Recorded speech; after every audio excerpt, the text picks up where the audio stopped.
Good evening, everybody, and welcome into Salle College High School football, live from Crawford Stadium. Bob Long, Tyler Kern on the broadcast. We have Alex Krastowski doing color on what is a rainy evening here in Lansdale, Pennsylvania. You know, it's been quite a string of years, actually, through which LaSalle hasn't been playing rain games at all. They had perfect weather last year. The year before that, there was really no rain to speak of. But now, just the second game in, here we are at quite a soaked facility. And I think that, Tyler, this, in addition to, of course, all the wonderful traits on both of these teams, can play a huge factor in tonight's game. Bob, I completely agree. A wet field especially makes a huge difference out there. You got to keep your feet under you, not make as hard cuts, and it has a huge impact on the game. It should be interesting to see how it impacts the players out there. North Penn will kick off, and back deep to receive for LaSalle is number 5, Sean Daly, number 10, Luke Hardy. LaSalle lost 34-10 last week to Imhotep. North Penn, a thrilling win, 34-33 over Neshaminy. And there's the first bobble of the night. Hardy comes back up with it, and fortunate to get things started offensively for the LaSalle Explorers at the 24. Right away, Bob, you can see the impact of that rain. Bounce right out of his arms. He was sliding all over the place trying to gather the football. I think we're going to be seeing a lot of that tonight. Should make for an exciting game. A look at the LaSalle offense. Jack Machida at quarterback with Liam Tatlangari and Jalen DeVos in the backfield. Timothy Barrett provides a really good blocking presence as an edge tight end. And then Luke Hardy, Sean Daly, and big 6'6" Khalil Diarra are the wide receivers. North Penn with one safety deep as they open up play this evening. The give is to DeVos and runs right into traffic. The first stop for North Penn. I didn't see any hole there, Bob. North Penn's defensive line really set the tone there. There was no hole for that running back to get through. I really think that this game is going to be one of those slugfests because of the elements, but also because of these lines. North Penn, it's 3 new guys of the 4 offensive linemen, the front 4 up at the line of scrimmage, but they are very big and they are very active. Play action, Machida over the middle, good throw, and that's caught by number 49, Timothy Barrett, dropped up near the first down marker. Great job by Timothy Barrett there getting open. Really bailed out the quarterback there, and yeah, a little jittery here. Barrett, a real solid player, provided a lot in blocking last game against Imhotep. Didn't really get out there much in terms of making plays with his hands, and that time, really nice job to react to the ball slightly behind him. Now 3rd down and 1. I formation. They'll give it to Tatlangari. He's hit before the line. He nudges forward, going to be close. Think he has the first down. Great second effort there. North Penn got him in the backfield. But he made a great second effort, and looks like there appears to be, they gave him the first down.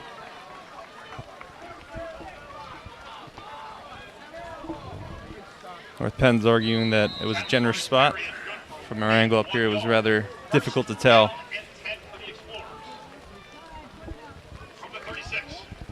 Now LaSalle just past the 35-yard line. First down and 10. 10:28 to play. The Explorers against North Penn for the 9th time in as many years. Here's DeVos off the edge. Cuts off tackle and a decent run for about 4 yards out to the 39-yard line. Yeah, he was really able to get outside there on that sweep. And left tackle on that side did a really good job of setting the edge. For those of you just joining us, a very rainy night here in Lansdale, Pennsylvania. It's been this way all day. The turf certainly very soggy, and it continues to come down as we move through the first quarter. They say it's supposed to slow down at 8 o'clock, but after seeing it now, I'm not buying it, Bob.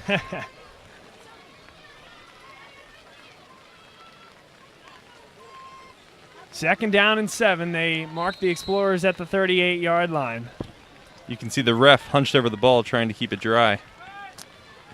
On the North Penn side, defensively, big front 4, R.J. McNamara, Eric Rowe, Noah Fox, and Julian White, guys looking to get after Jack Machida in the LaSalle offense.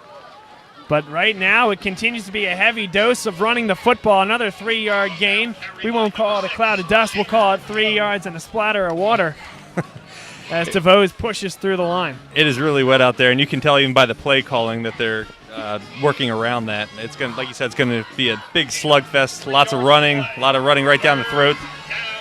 Again, I'm not expecting to see many long passes tonight. LaSalle on the offensive line goes 250, 300, 265, 240, and 232, going from left tackle to right tackle. So trying to move downhill against this big defensive line for North Penn. 3rd down and 4. Machida, quick drop, and good throw over the middle to Luke Hardy. Into plus territory for the Explorers, and a 1st down. Good job by Hardy there getting open and getting the 1st down for LaSalle.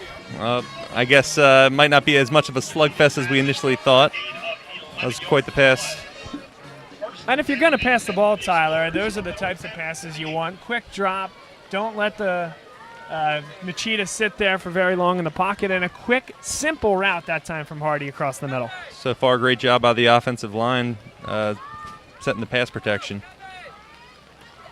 2 backs. They give it to DeVos. DeVos skips to the outside. He's got room. Inside the 30-yard line, a 1st down for the Explorers, and a 19-yard run from scrimmage for DeVos. Fantastic recognition by DeVos there. You can see he wanted to go for a hole on the left side there. Saw it wasn't there. Bounced back out to the right for a nice gain. Great football IQ right there.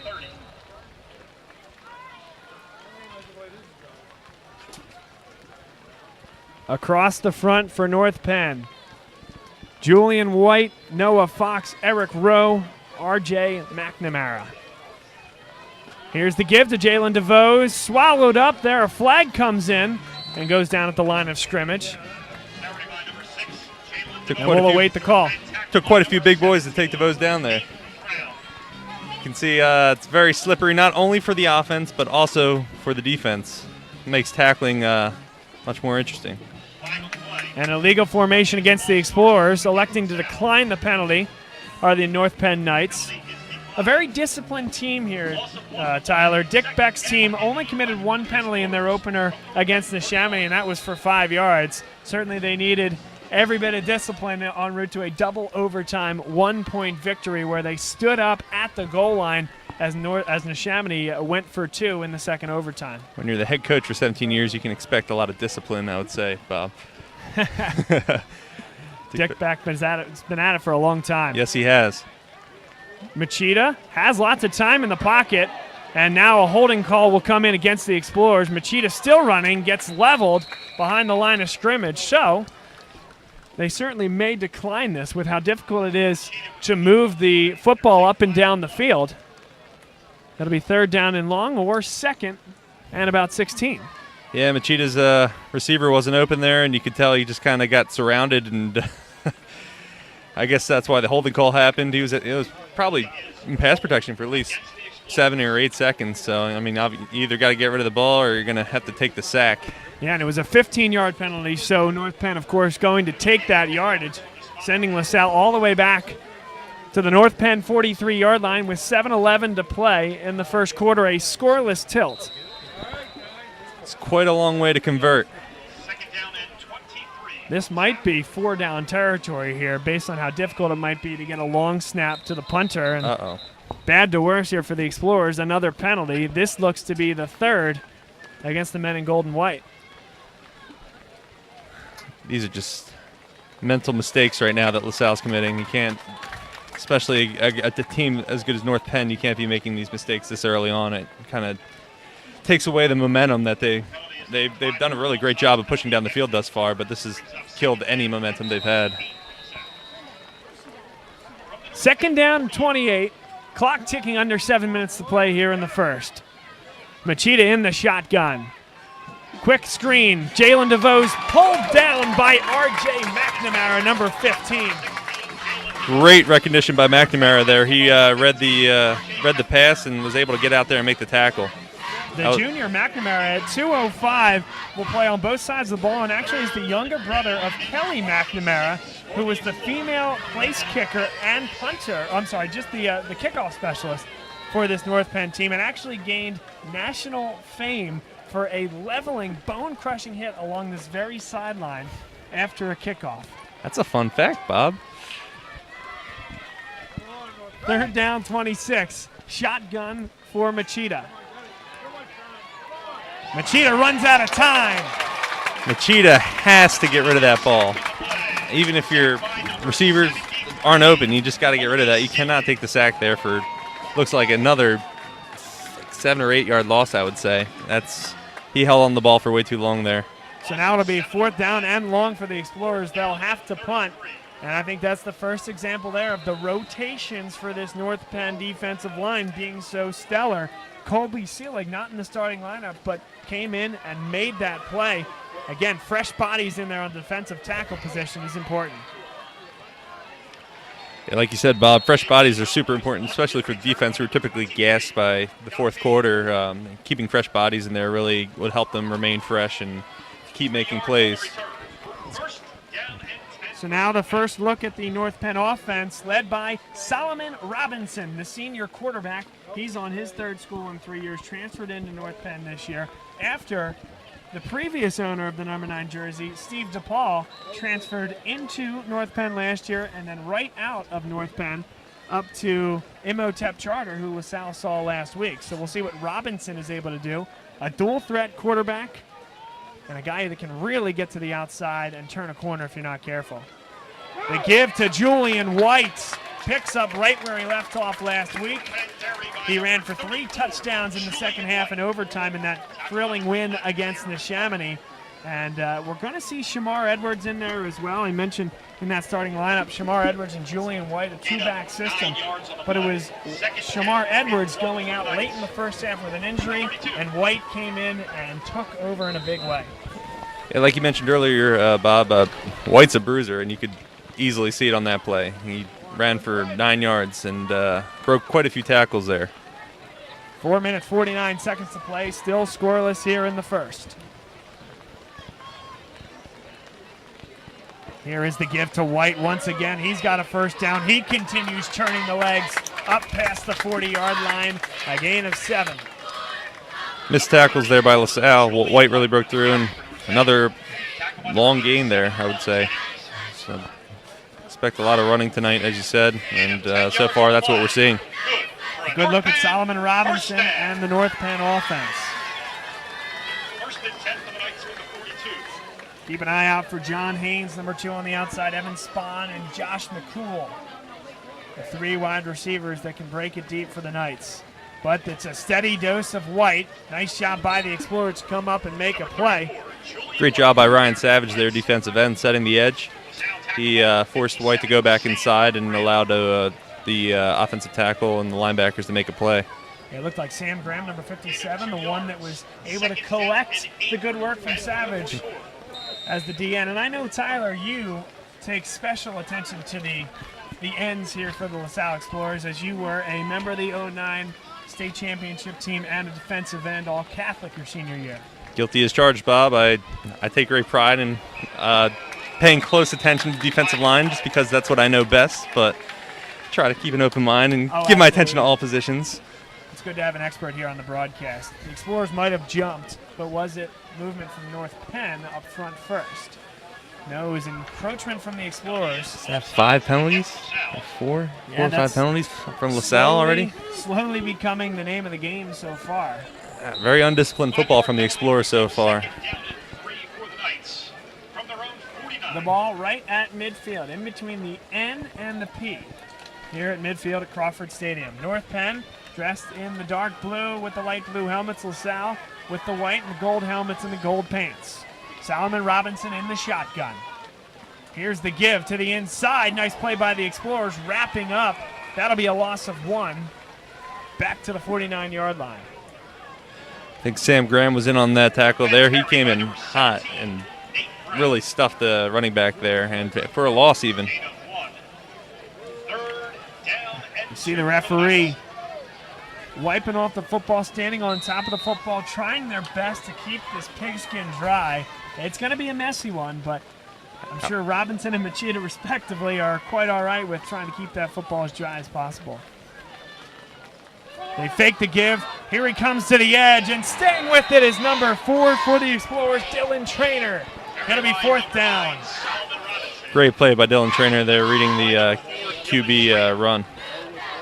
And Bob, I was a center in grade school, and one of the most times I was stressed was when it was a rainy game. I fumbled so many times. And I just knew in the film I would get chewed out. It's tough handling that wet pigskin.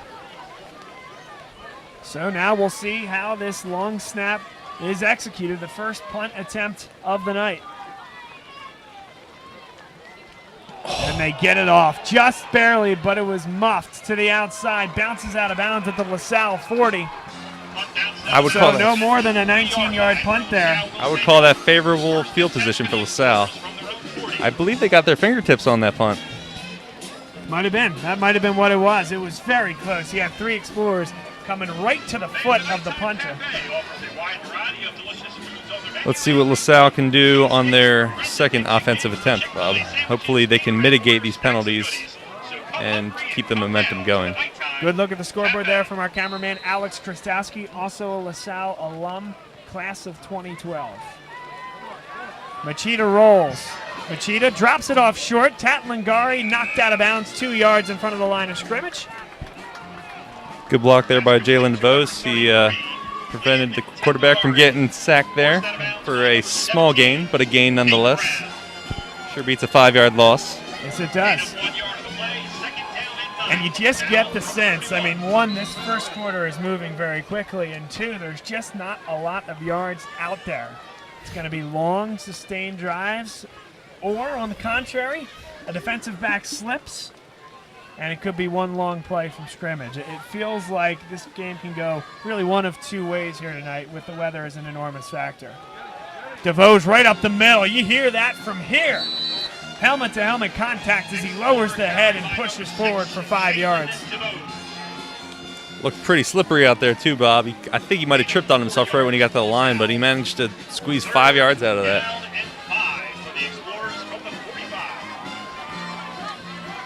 This rain is not slowing down in the slightest. It might have even picked up a bit.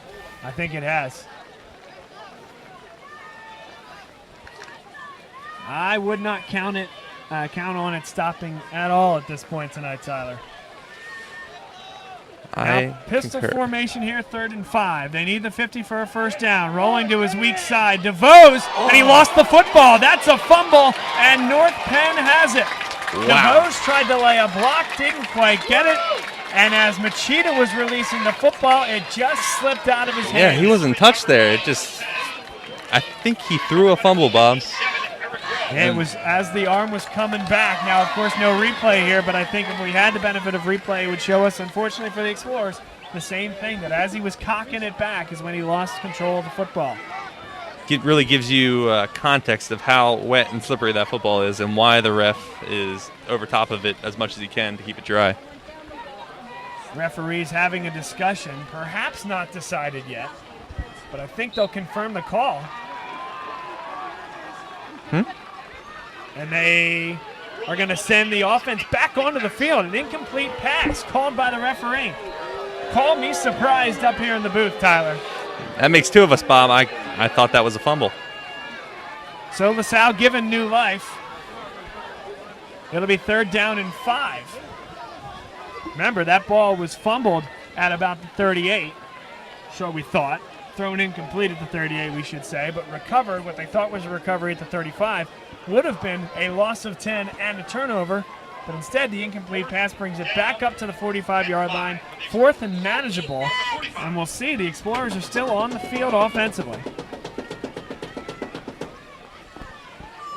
So what do you think about this, Tyler?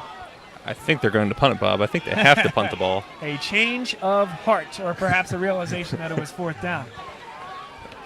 Yeah, I think that's the only call at this point in the game, Bob. I think this game will be won by whoever makes the fewest mistakes, and I think not punting at this point is indeed a mistake. Worth noting, really no wind whatsoever. Flags are at rest. Now Jake Gandolfo, he launches a nice low kick. They're going to let that hop. And it takes a sideways hop. The Explorers will pick that up at the 25-yard line and send North Penn back with a long field to go offensively. As I said, Bob, this game is going to be about who makes the fewest mistakes, and so far LaSalle has made many more mistakes. Again, I thought that was one there with the fumble, but as of right now, I think they're at 4 or 5 penalties about, and they really got to mitigate those penalties and make a stop here. Another look at the LaSalle defense. Paul Jennings, big, long arms, can get to the quarterback as a defensive end. Ryan Savage, the big guy at the right end spot. Isaiah Turner in the middle. Tyson Goldstein, Dylan Trainer, and Brendan Fresco at the linebacker position. But really, take a look at strong safety. Zaire McLaren had a huge game. He'll bring himself up to the line. He can be a run stopper or he can protect over the top. Very versatile, which you need out of that position. Now a give up the middle, and one man misses out to the 50 to the 45 and stays on his feet, but out of bounds at the 30. A huge run that time for the fullback, R.J. McNamara. Great run by McNamara there. I thought he was tackled at the line, and he made a break for it, and I thought he was off to the races there, Bob. 44-yard gain there. 36 seconds to play here in this scoreless first quarter.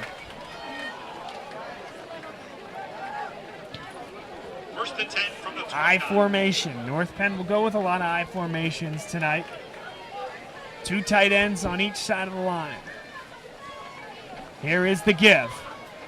And taken down about 3 yards from the line. Again, there, Savage set the end and forced the running back inside for a about 3 to 4 yard gain there. You see Eric Lachlan making that run. He's a guy that you'll see on the defensive side of the ball as well. He's a strong safety and part of a defense that forced 3 turnovers last game against Neshaminy. And they're going to tick this clock down to the end of the first quarter. Still scoreless. North Penn feeling an opportunity as they move the ball into LaSalle territory, but no defense has relented thus far. We will take a break and come back on the other side. And this portion of today's game brought to you by our friends at Dunphy Ford in the Northeast.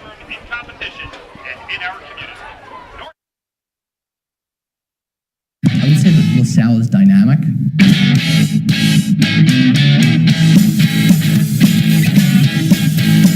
Prepared.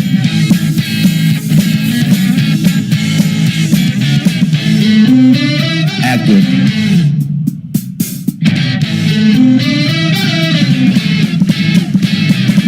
Diverse.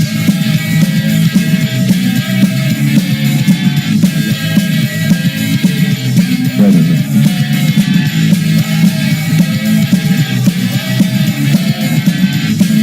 Family.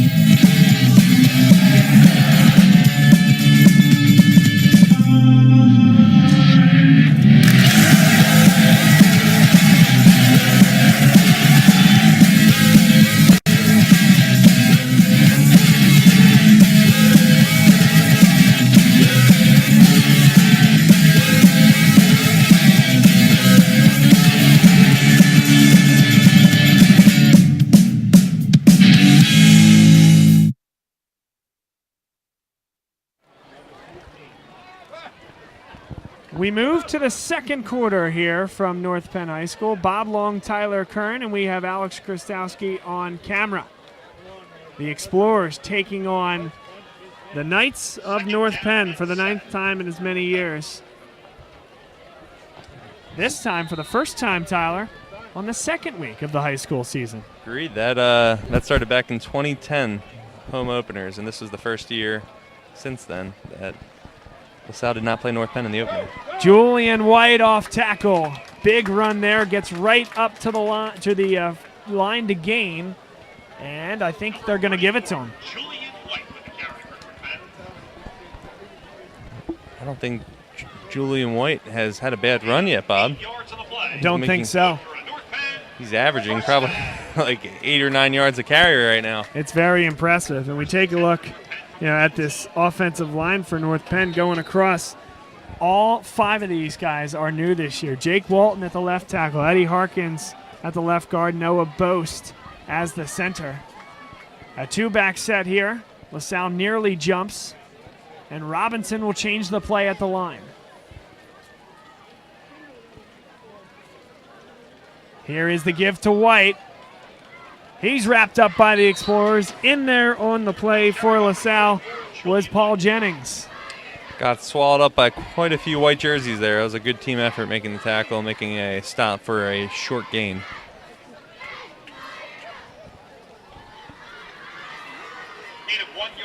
Second down and 9 for the North Penn Knights. But as we continue, Noah Fox at 235 at right guard, Donald Stites at 285 at the right tackle position. I mean, those are some pretty big boys coming across a high school offensive line. Shotgun for Robinson. Delay give to Lachlan. Lachlan is hit, taken down, but will get a gain of about 6. It'll be 3rd and short. Lachlan's dive there bought him probably an extra 3 or 4 yards there. Well. And a timeout on the play called by the referee. The official calling timeout because a LaSalle player is shaken up. That's Brendan Frusco, number 30, senior linebacker. Guy who had a good game last game against Imhotep. Really going to be a key for this LaSalle defense, and doesn't look too shaken up. You hope that he can come back quickly.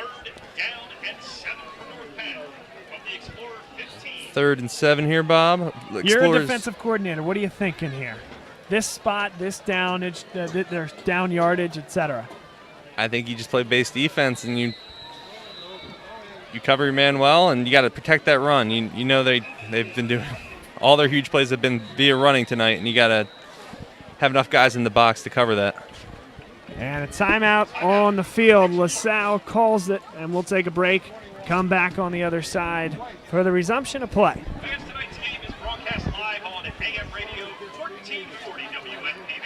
Tune in from the bleachers for the call. Ford is Mayfair's neighborhood Ford store. Nobody knows your neighborhood like Dunphy Ford. Nearly 40 years. Right here on Frankfort Avenue. Generation after generation. Our neighbors continue to be our customers. We have access to the cars and trucks you want with financing you need. Dumpy Ford is Northeast Philly's first choice for America's #1 brand. 7700 Frankfort Avenue in Mayfair. Online at www.dumpyford.com. Come experience the Dumpy difference. You'll be glad you did.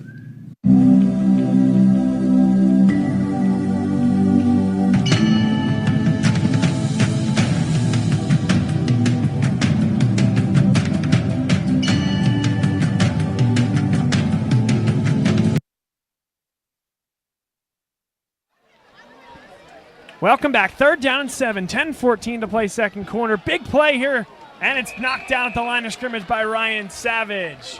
Good play by the end, Tyler. He just realized that he was letting go, so instead of continuing that rush, just stick your hands up. Sometimes that's all it takes, Bob. Again, I thought they would go for a run there based off the weather, but it looks like we possibly are in 4-down territory.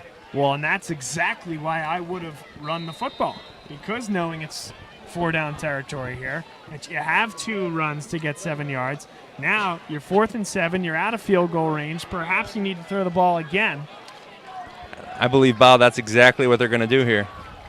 4th and 7 from the 15. They need the 8-yard line for a first down. Robinson drops back, throws it over the top. Catch is made by R.J. McNamara. First down, North Penn. Ball stuck to McNamara's gloves like glue. And now deep in the shadow of the LaSalle goal line, the defense tries to make one stand. LaSalle needs a big stop here. Not too many yards to go, and they got 4 attempts to do so. First down from the 2. 3 backs in the backfield. Robinson under center. Here is the give. Behind the line and into the end zone. Julian White is on the board for North Penn. First blood of the night there, Bob. North Penn really carried their momentum down the field and made sure to finish strong. And, of course, the big play, the 4th down and 7, we just saw it. R.J. McNamara makes a great play. Robinson a good throw. And it's a 6-0 lead. Number 83, Ayub Shirati, enters for the point Now Ayub Sharati, number 83, looking to tack on one more, which is easier said than done tonight. The hold is down, it's kicked, is up, and it is good. Are you kidding me? Tipped on its way there. It landed next to the foot of the official, just over the bar. It's impressive to kick that in these conditions while also tipping the ball. And I will admit, Bob, I don't think I've ever seen a kicker with the number 83. That is a first. Usually a slot receiver or something. And on the program, Ayub Sharati is listed as a kicker and a kicker only. Sometimes at the high school level, you'll just have a very athletic guy, plays running back, plays fullback, plays wide receiver, and maybe he'll kick a punt or kick off. I mean, again, not that often, but you'll see that more than you'll see number 83. He's a kicker, and that is it, number 83. It seems like he got less pickings to the jersey selection, or maybe 83 is his number. It certainly helped him out there, I would say. Was that what it was? I think it was the jersey. All of North Penn Nation runs out to their local Nodell's and buys any 83 jersey they can find. I wouldn't put it past them, Bob. Ayub Sharati. Passionate football fan base. Yeah, there's no doubt about that. In seriousness, this is a great football fan base. This program's had a lot of success, and this has been a great rivalry. That ball just sticks, and now Luke Hardy slips to the ground, and he's down. Not down by contact, of course, at this level, so LaSalle will be deep in their own territory as the offense comes back on the field. That ball just stuck in there, Bob. I don't even think it bounced a yard. And Luke Hardy's boot did not. LaSalle starting out with unfavorable field position. See if they can make lemonade from lemons. 9:37 to play, 7-0 lead for North Penn. LaSalle offense back onto the field for the third time, this time moving from right to left. Pistol formation, DeVos the deep back. Here's the give to Jalen DeVos. Big hole up the middle. First down and a lot more. Wow. Up past the 30-yard line, a 20-plus yard run from scrimmage. That was a huge hole created by that offensive line. Could have fit two DeVos in there. 22-yard gain. That is exactly what LaSalle needed to spark this drive. And if you're LaSalle, why do anything different? Again, the pistol formation. And again, the give to DeVos. DeVos churns the legs and moves forward for a gain of about 7. I think they heard you down there, Bob. Almost the exact same play, a little bit more to the outside this time, but a nice gain nonetheless for a second and short. And what I like about DeVos, it's not that he's not feeding and he's not following his blockers. However, when he sees that hole to the inside, he's not afraid to go for it. A lot of guys, if they're bouncing anywhere, they're bouncing outside. But that guy, he embellishes or really embraces that contact and will take it to the middle when needed. This one's right up the middle, and he gets to the line to gain. I think he'll have it by a half yard. We'll await the spot. And a first down for the Explorers, continuing to march down the field with 8:34 to play in the second. You know the same, Bob. If it ain't broke, they're doing a great job with DeVos running up the middle. Like you said, he engaged contact, and that was good for a first down. Let's see if they continue that. Once again, that same formation. The sole back is DeVos. They fake the give. Machida got to get rid of it and elects not to. And he's sacked for a huge loss. That was a costly sack, Bob. That's one there, Tyler, where you have a back slipping out right in front. Just throw it at his feet. Yeah. Get rid of the football. Got to get rid of the football there. Yeah, that's a. And not to mention he was out of the tackle box. So he could have thrown it away without any fear of penalty. Agreed. That looks like about a 12-yard loss. That's a costly sack. 7:46 to play. LaSalle back to their own 34. They need the 47 of North Penn for a first down. And a timeout called on the field by LaSalle. That is their second timeout taken of the first half. Timeout, Explorers. And with 7:37 to go, we're going to take this opportunity to bring you on this day in LaSalle football history.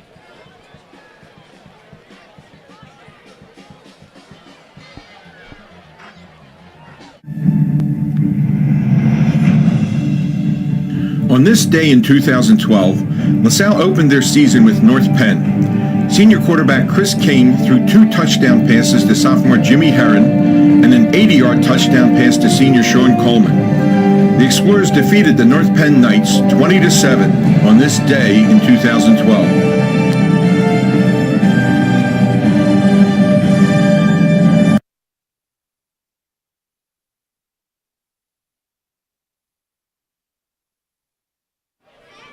Welcome back, everybody. 7:37 to play. Second down and 19. And here's a screenplay. Fortunate, I think, that was not intercepted and fell to the turf. Not a good look that time for Machida. It'll be third down and long. But we're back so quickly, didn't get to address on this day in LaSalle football history, August 31, 2012. Boy, I know you had just graduated, but played with a lot of those guys that were on that team. Sean Coleman and whatnot. I mean, what do you remember from those types of teams, those teams that you were on, and what you set up for those guys the year you left? I mean, I remember Sean Coleman and Jimmy Herron. Those guys were just athletes. They played multi-sports, and you can always count on them to make big plays, especially in the game out here. And their senior year, I think they shined even more. They fake the give. Machida right up. No, this is Sean Daly coming out for his first Wildcat look of the game. And they get about all the yardage that they lost from the sack. It'll still be 4th down and 10, and LaSalle will punt it deep. Jake Gandolfo, the punter. Nice run by Daly there, but unfortunately it's hard to convert after it's 3rd and about 20. I'll say this, though, Tyler. Do not be surprised to see a little bit more of that as the game goes on. They've seen Jack Machida the ball slip out of his hands. As this a good punt from Gandolfo. And a good move there. Makes one miss, then 2. And scoots out of bounds. Might be a late hit there from LaSalle. Penalty does not come, but a really nice punt return from Dante Moore. He made about 4 guys miss there, Bob. That was a great punt. What does he get for his effort? About 3 yards. But to tell you what, that was impressive. Football is a game of inches, Bob. Yes, it is. 3 yards is quite a few inches. It's like 36 inches, Bob. Give or take. Is that what you got out of that LaSalle education? Yeah. Simple multiplication. Got my multiplication flashcards on me always. Might be a little wet here tonight. I formation. Robinson fakes the give. Rolls to his strong side, and there's a flag. That will be a hold. Incomplete, broken up over the middle by Zaire McLaren. Almost looked like a block in the back there. We'll see what the refs have to say. Actually, I think that's what it will be. Not the hold. We'll I think see. it'll be block in the back. Making a pushing motion. Asking the LaSalle sideline if they'd like to accept or decline the penalty.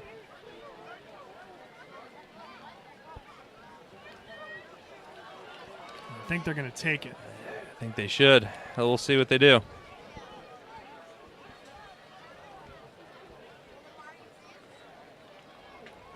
Some discussion. It looks like they're moving the ball back.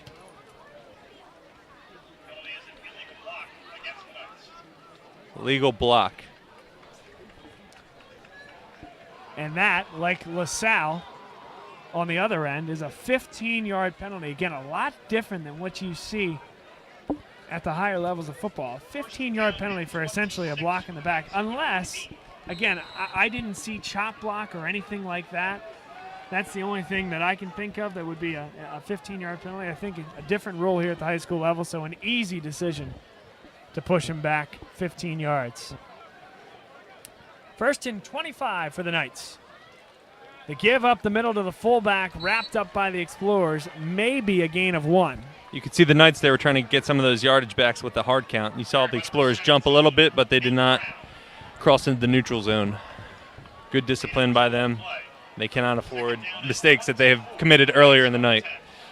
2nd down and 24. North Penn at this part of the field on their own 10-yard line in a 7-0 lead. I'm sure the only decree from the sideline is do not turn the ball over. Live to fight another day, especially as we are halfway through the second quarter. And on the south side, exactly the opposite. Go get the football. And a delayed flag. Did a flag even come out? I mean, the most blatant false start that you'll ever see, but I don't see Laundry on the field.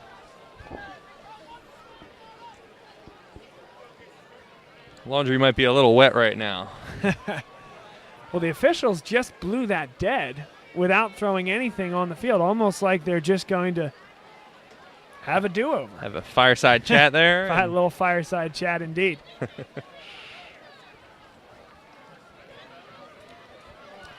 There it is, and there's that's the flag. A delayed flag, but no doubt an impending one the entire time. You can see that Dick Beck is not happy right now. Thank you, Alex, for capturing that.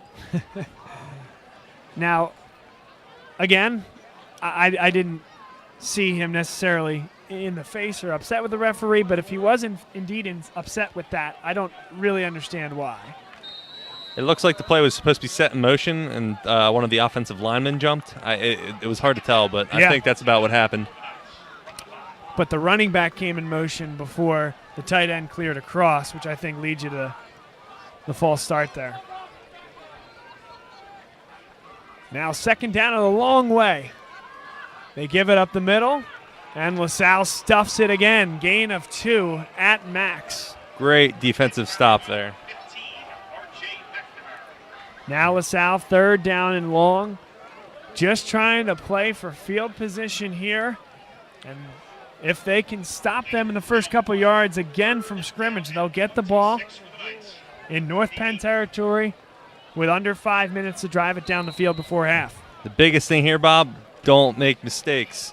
Defense just has to stay at home, play base defense, wrap up on their tackle, and give their offense the ball back. I think North Penn's going to take this play clock all the way down and then call a timeout to try to limit how much time LaSalle may have offensively if they're unable to convert a miracle here on 3rd and 26.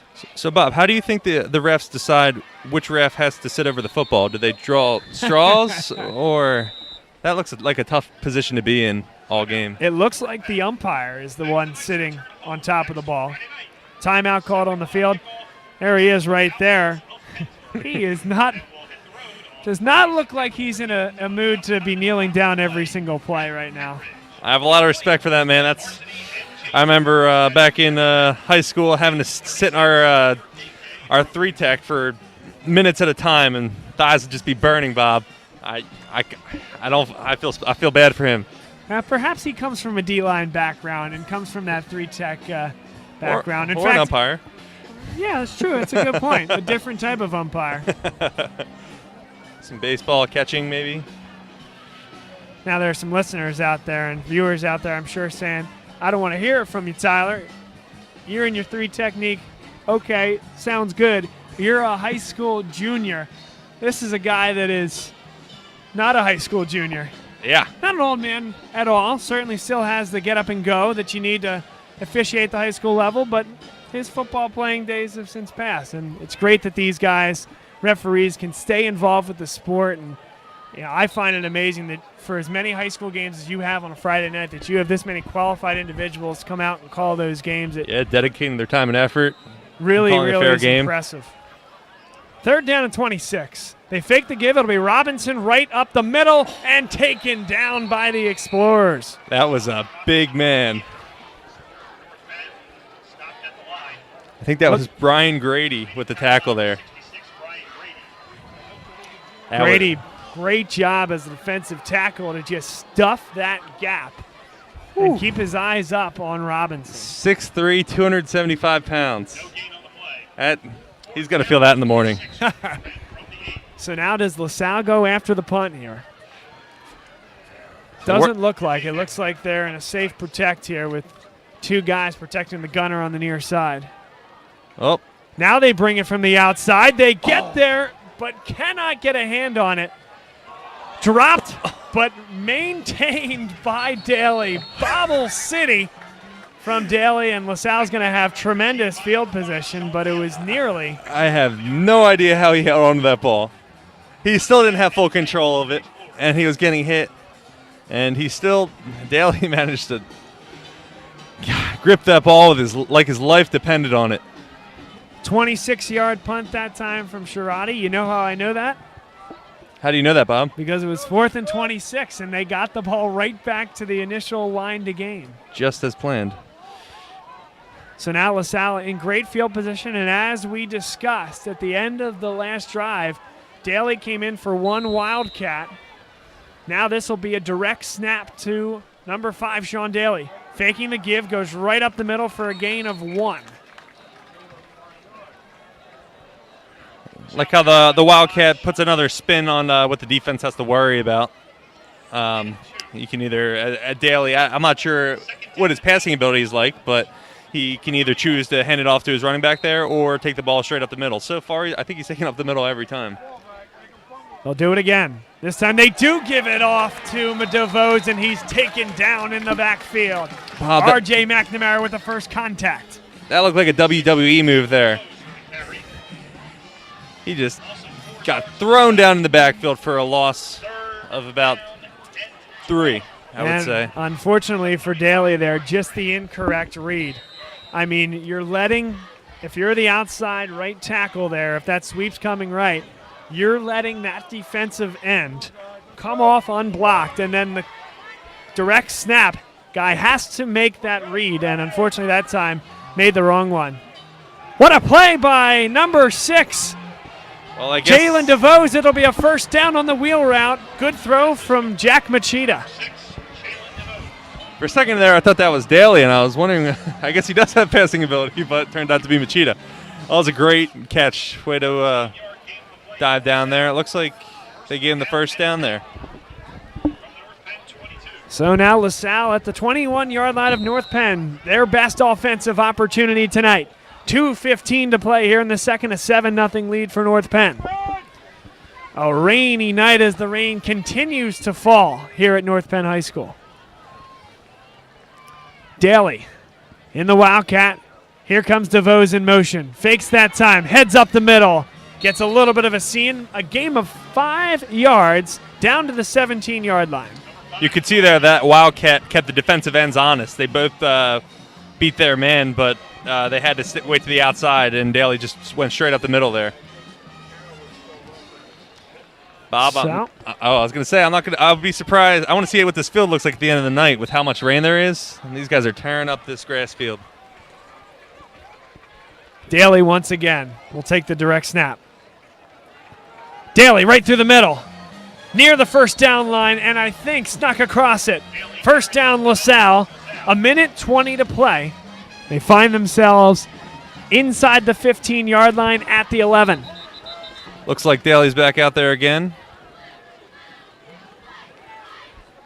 There seems to be a timeout taken. Perhaps a measurement. We may get the chain gang out here to the middle of the field. Can hear some yelling from Joe Wade, one of the LaSalle's offensive coordinator. Joe Wade taking over this year for Brett Gordon. He was working with the running backs, quarterbacks, but it was Brett Gordon that had that title of OC. Now Joe Wade coming in doing a great job so far.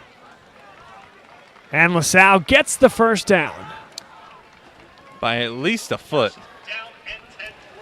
But that doesn't hurt. It gives LaSalle an opportunity to huddle up, get that play together, because this clock will start again on the official's whistle. We're at 1:13 right now.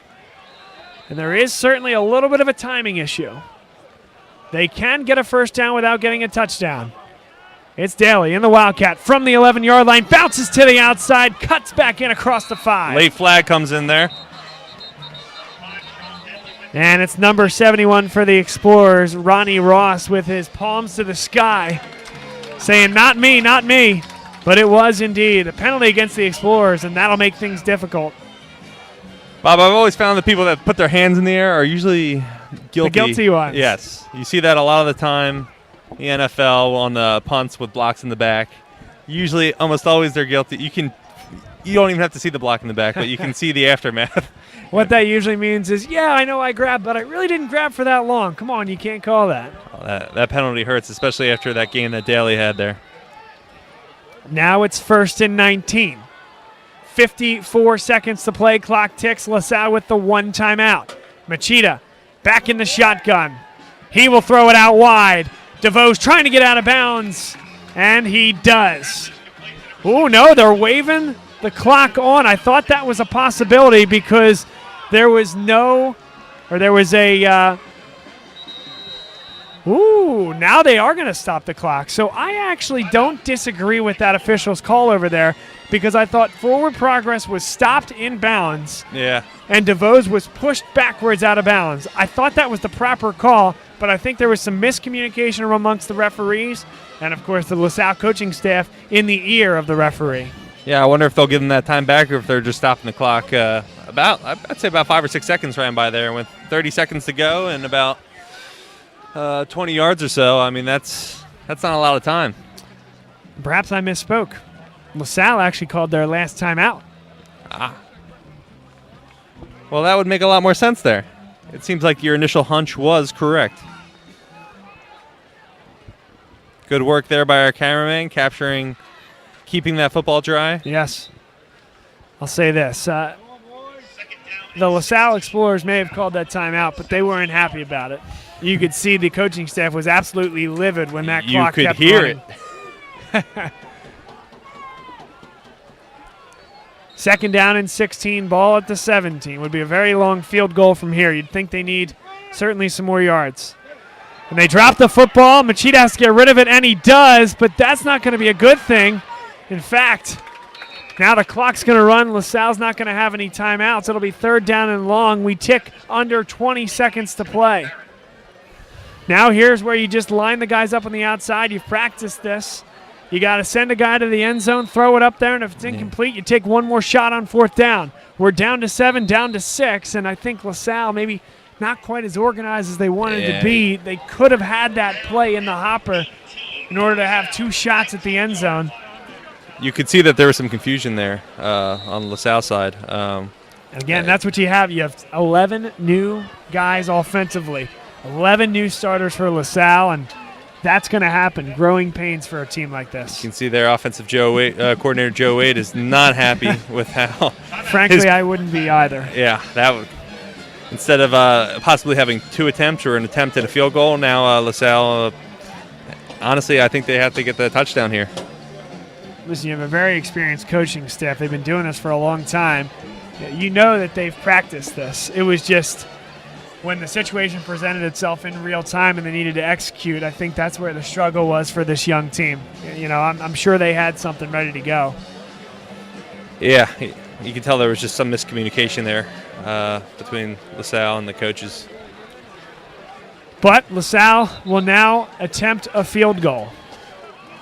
It'll be a 36-yarder for Jake Gandolfo. Conditions are not favorable. He hit one from about this distance against Imhotep. He also missed one from about this distance.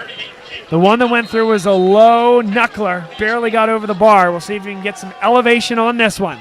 6 seconds to play. Gandolfo, the kick. He's got the elevation. And it is good. Slides it through the left upright, and LaSalle cuts the deficit to 4. It's 7-3 with 1 solitary second remaining in the first half. Impressive kick there, especially with how wet and slippery that ball is in the field. Kicker has to plant his foot and not slip, and he managed to do that while also putting the ball through the uprights. So that 1 second remains, and North Penn, well, they have an opportunity to perhaps pull off some theatrics. Expect a squib kick or something like that from LaSalle. I would agree with that. And it is coming down right now. It has started to pick up. I think those white LaSalle jerseys aren't going to look so white by the time this game is over. It'll be Gandolfo to kick it deep at the 40-yard line. I expect, like you said, a low liner here. 1 second to play in the half. Squib it up the middle. And they just fall on it. And that's the end of the first half. 7-3, North Penn leads over LaSalle. LaSalle drew blood at the very end of the half, cutting it 7-3. And I think this is exactly the type of game that we expected tonight, Tyler. Certainly mistakes, some caused by mental errors and others caused by field conditions. You can see that, again, like I was saying at the beginning of the game, it's whoever makes the fewest mistakes that's going to win this match. They're pretty evenly matched talent-wise, and I think it'll come down to who makes the fewest mistakes. The first half tonight was brought to you by our partners at Dunphy Ford in the Northeast. It's Kevin Dunphy, a good LaSalle man, a good LaSalle family, sent his son Tyler through the school and continues to give back through his sponsorship of Bob Long Sports. It's allowed us to, well, have all the equipment to come out and do this and all the equipment to protect ourselves from the rain and protect the electronics from the rain. So we appreciate everything that Dunphy Ford has done for us over really the 4 years we've been doing this. A great guy, a great dealership, a family dealership.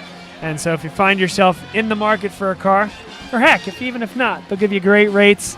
They give you great financing options and, of course, top-of-the-line automobiles. So visit them in Mayfair or at DunphyFord.com. We'll take a break and come back for a bit of a halftime show here from Crawford Stadium, and then shortly thereafter, second half kickoff here on BLS.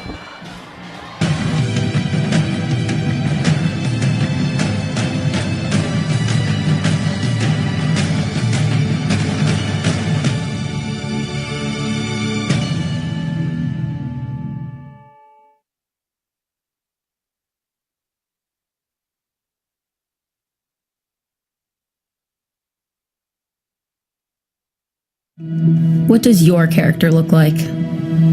Does it bounce back after each setback? Does it stand out by standing up? Does it make good on good intentions? Character is invisible until it's not. Only through action will the world know what it's made of, what you're made of. Find out how you can strengthen the character of your community alongside empowered veterans and families of the fallen at travismanion.org.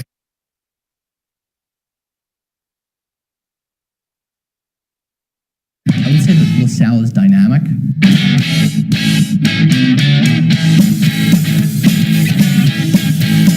Prepared.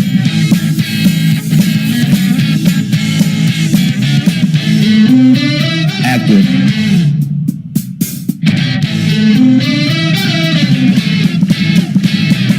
Diverse.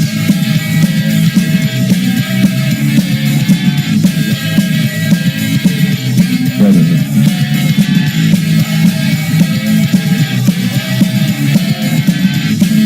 Family.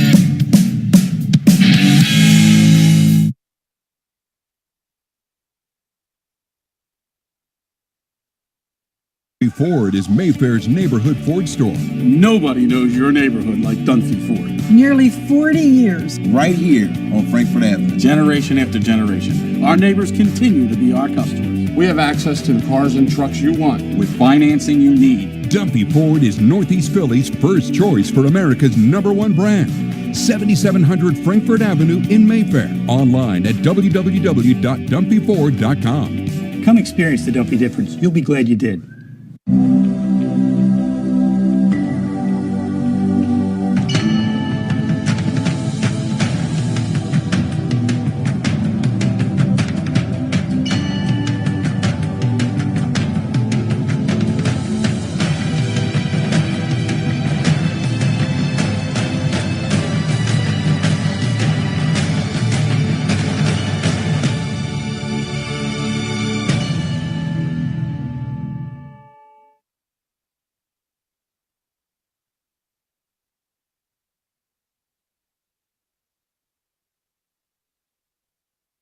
What does your character look like? Does it bounce back after each setback? Does it stand out by standing up? Does it make good on good intentions? Character is invisible until it's not. Only through action will the world know what it's made of, what you're made of. Find out how you can strengthen the character of your community alongside empowered veterans and families of the fallen at travismanion.org.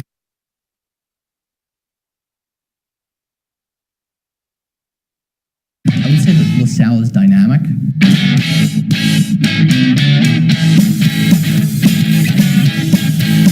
Prepared.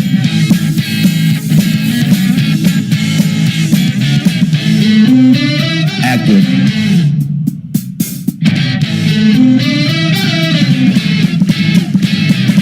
Diverse.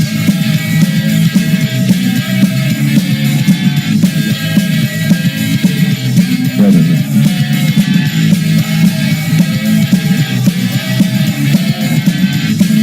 Family.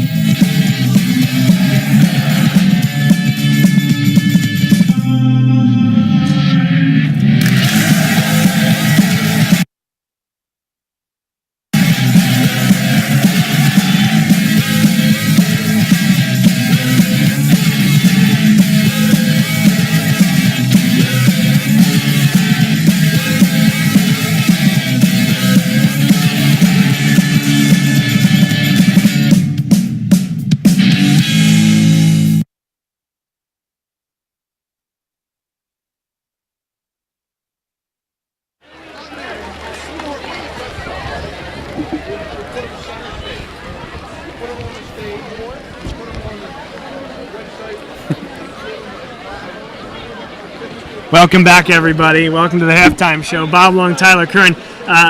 We are outside in the rain, braving the elements. Equipment on the line. I'll tell you what, we are committed to LaSalle College High School football. We live, breathe, and sometimes eat LaSalle College High School football. I'll tell you what, there's a lot of guys out there. Unfortunately, you're eating dirt here tonight because it is quite crummy out there on the field. This field condition is really about as bad as you'll see. Again, no disrespect to the folks here at North Penn. They got this field as ready as they possibly could.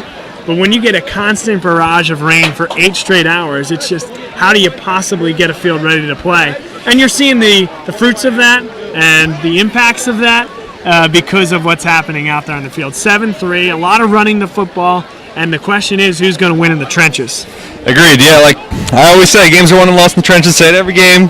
All 3 games that I've done this, and but you can see that here tonight, especially with how important the run game is. It's really important to open up those holes. You can see LaSalle's one big run. That hole was huge, and same goes for North Penn. But we haven't seen too much in the passing game. I'd say nothing, no huge plays, maybe 15-yarders max. We've seen larger running plays. I'd say I think the one was for about like 45 yards. Run on North Penn side. So I think, like you said, at the very beginning of this game, it's going to be a bruising game, low scoring, lots of running, and a little bit of passing. And unless this rain stops, which I don't see happening anytime soon. Well, my question to you is, on the LaSalle side, you're seeing 2 different offensive concepts. We saw only a brief moment of it in the first game of the regular season against Imhotep. Now we've seen it a lot more, and that's Sean Daly as a Wildcat-style quarterback. Now, LaSalle saw some success with it. There was 1 or 2 times where I don't think Sean made the right decision, but again, 11 new guys starting on offense. Yeah. You're working out the kinks. I think having both those styles of offense they can go to, because Jack Machida has made some nice throws as well, and Sean Daly's done a really nice job getting downhill when he's kept the football in the Wildcat, I think could provide some problems in the second half for North Penn. I completely agree with that. Bob Daly is kind of putting a new twist on the offense. They have to account for him as well. I really think that LaSalle also needs to finish their drives. They've in the very first drive, they were able to get in the very first drive they were able to get down there, but then they had a few costly penalties, which really pushed them back. And then again, right at the end there, you could see I think Daly was within 10 yards, and then they had that holding penalty, I believe it was, that pushed them back. And again, they got to cut down on these mistakes and really finish their drives in order to get this W. Should be an interesting second half. We're going to go dry off and get ready for the second half. Tyler Galehouse, Bob Long here, Alex Krastowski behind the camera. We'll turn your attention back to the field, send you one more commercial break, and then we'll be back for kickoff here in the second half.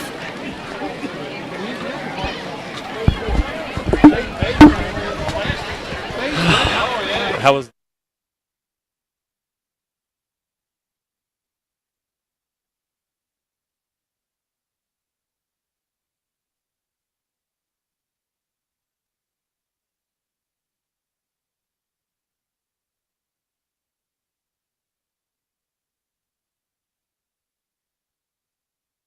Ford is Mayfair's neighborhood Ford store. Nobody knows your neighborhood like Dunphy Ford. Nearly 40 years. Right here on Frankfurt Avenue. Generation after generation, our neighbors continue to be our customers. We have access to the cars and trucks you want with financing you need. Dunphy Ford is Northeast Philly's first choice for America's #1 brand. 7700 Frankfurt Avenue in Mayfair. Online at www.dumpyford.com. Come experience the Dumpy difference. You'll be glad you did.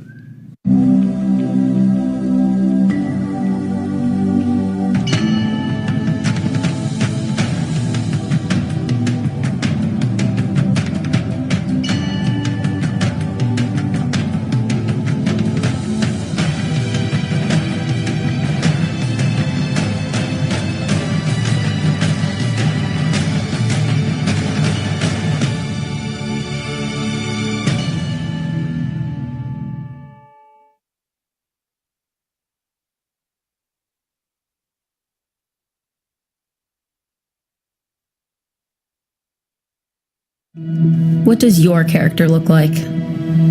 Does it bounce back after each setback? Does it stand out by standing up? Does it make good on good intentions? Character is invisible until it's not. Only through action will the world know what it's made of, what you're made of. Find out how you can strengthen the character of your community alongside empowered veterans and families of the fallen at travismanion.org.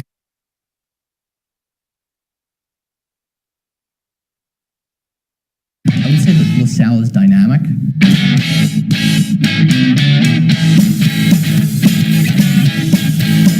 Prepared.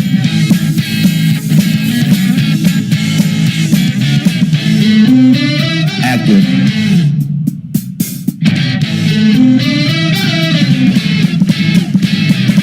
Diverse.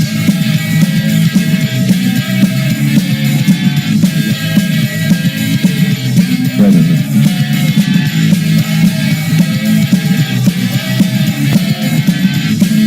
Family.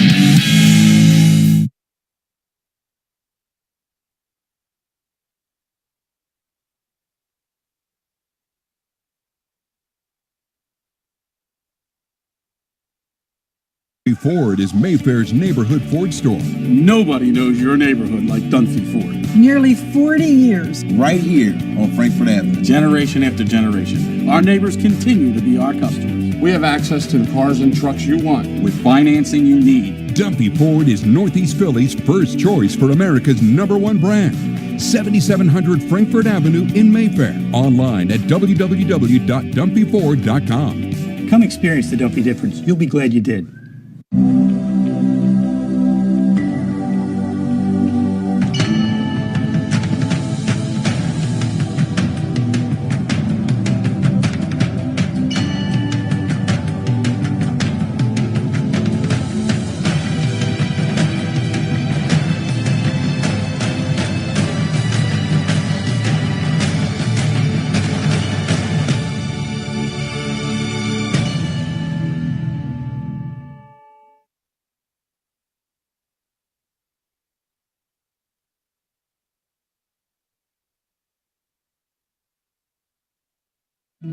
What does your character look like?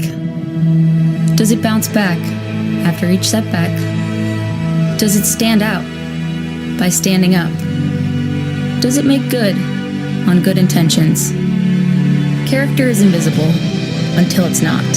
Only through action will the world know what it's made of, what you're made of. Find out how you can strengthen the character of your community alongside empowered veterans and families of the fallen at travismanion.org.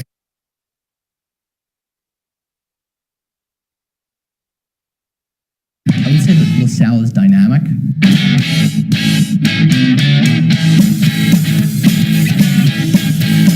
Prepared.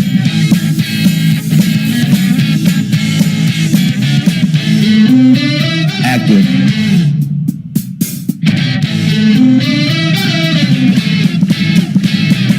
Diverse.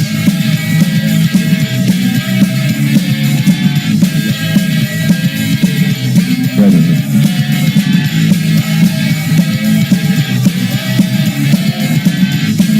Family.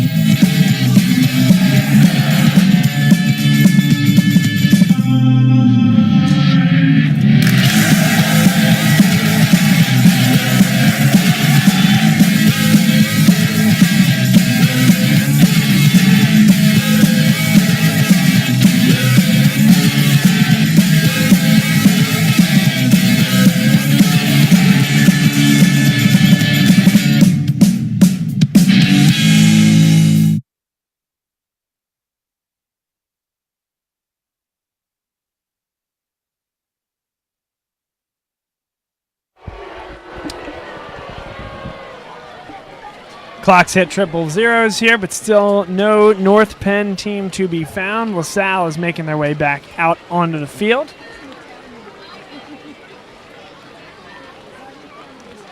As you see now on the right-hand side of your screen, still raining perhaps even harder than it was in the first.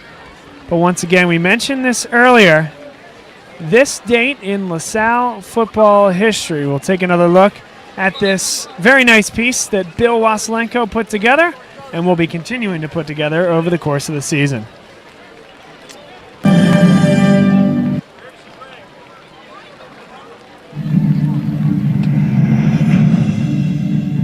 On this day in 2012, LaSalle opened their season with North Penn. Senior quarterback Chris Kane threw 2 touchdown passes to sophomore Jimmy Herron and an 80-yard touchdown pass to senior Sean Coleman.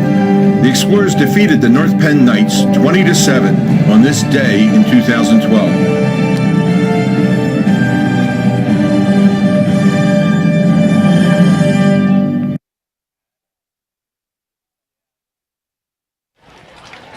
Still half here. They've added 2 minutes to the halftime to the dismay of our cameraman Alex Krastowski, who's doing a tremendous job out there.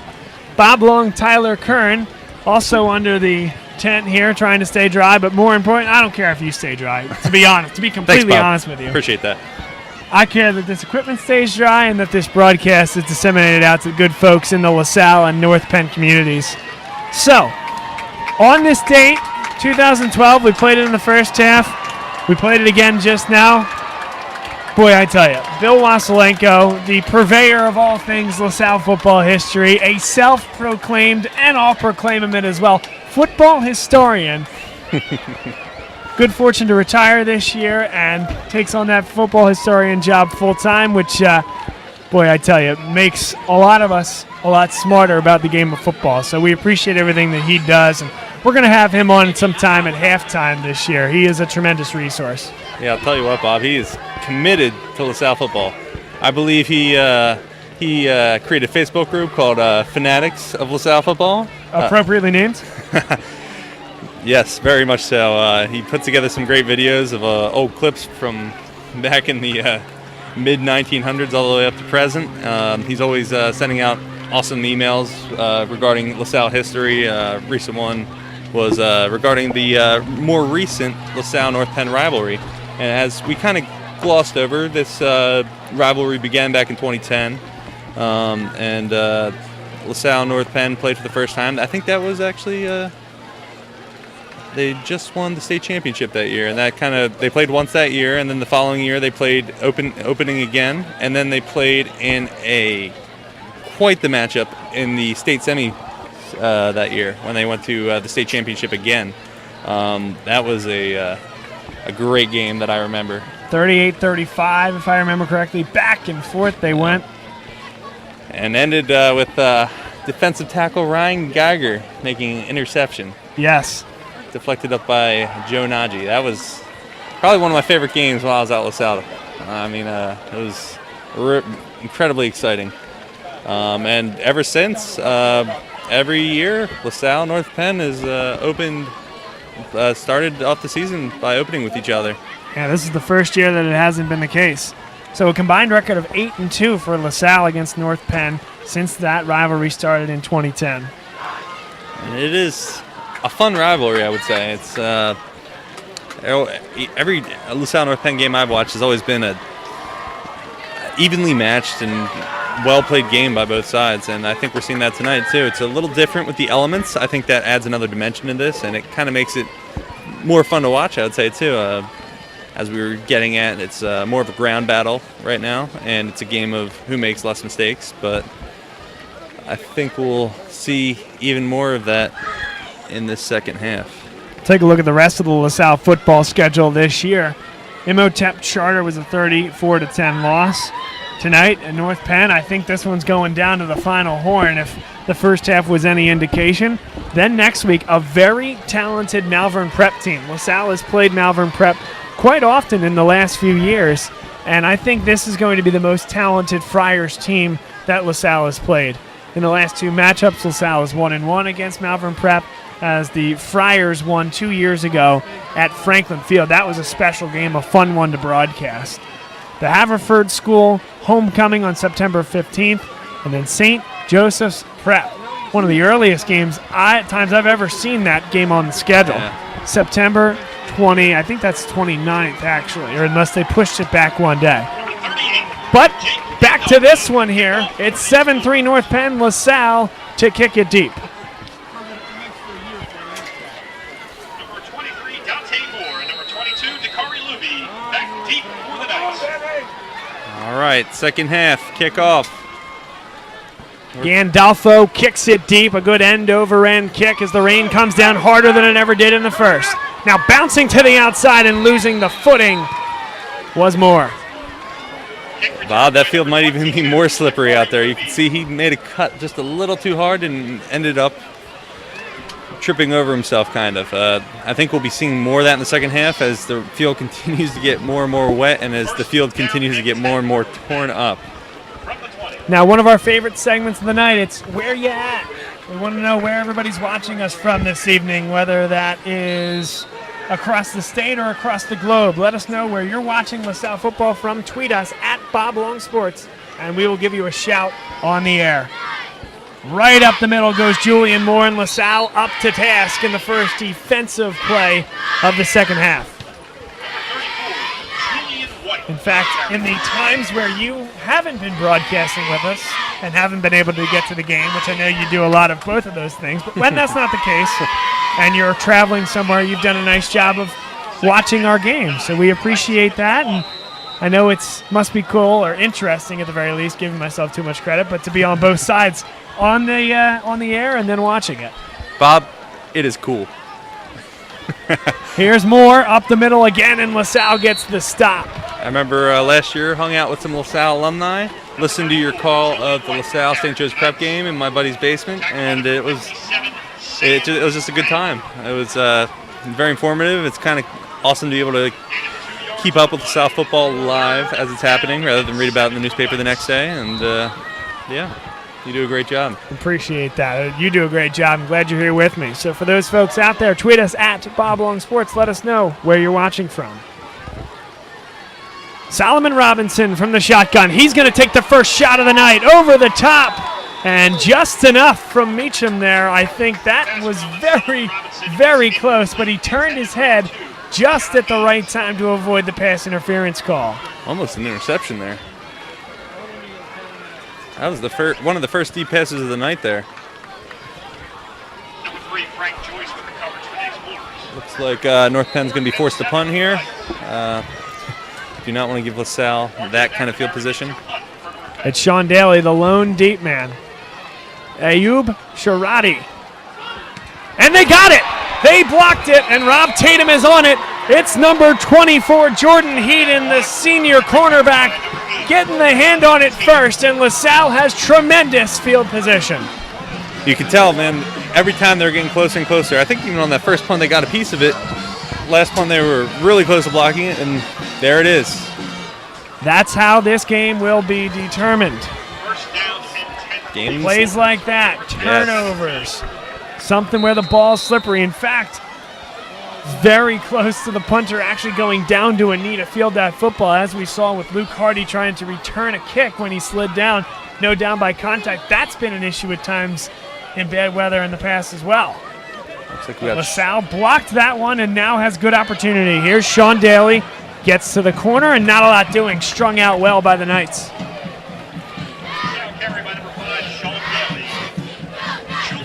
LaSalle starts off with very favorable field position. They got to make sure, one, not to turn over this ball, and two, make the most of this opportunity. This is probably the most favorable field position they're going to get all night.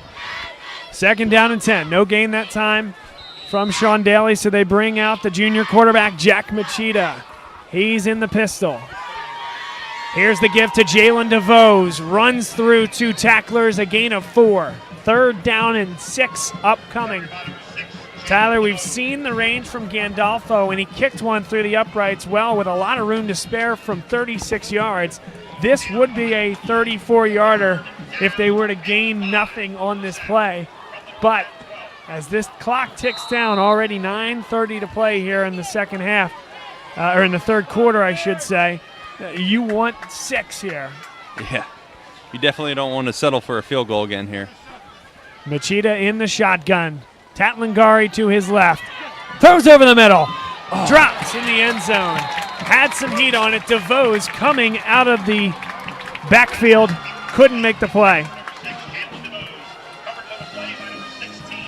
Yeah, it was in his hands, and then it wasn't. I thought he had that. It was a great pass. I think under normal weather conditions, that was catchable, but obviously at this point, anything's fair game.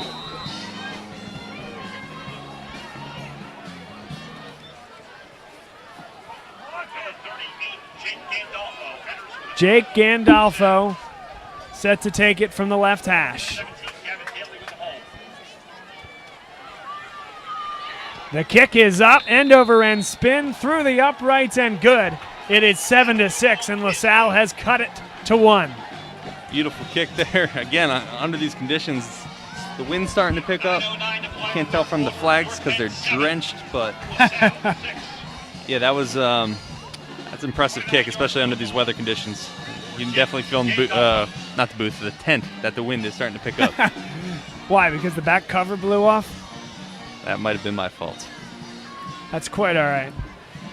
But on the North Penn side, LaSalle, they get within 1, sure, but after the blocked punt with North Penn, they take that as an absolute win, maintaining the lead after giving up the football inside their own 20.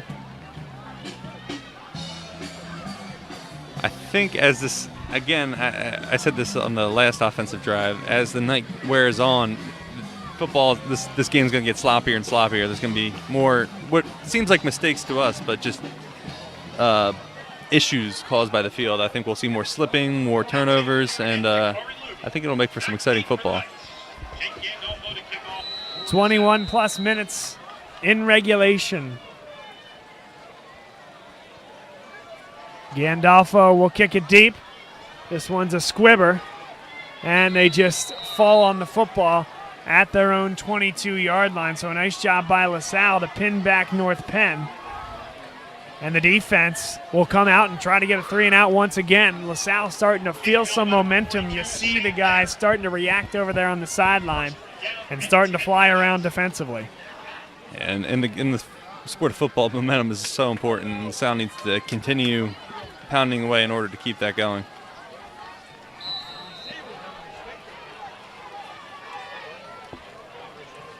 Solomon Robinson in the shotgun. Takes off to the right, has some room, breaks through one-arm tackle and taken down by 2 explorers. That's Meacham and Joyce. You can see number 30, Brendan Fresco, pleading his case as what looked like a full-out tackle from the offensive lineman. Not just a hold. Well, holding's illegal. I think tackling is okay.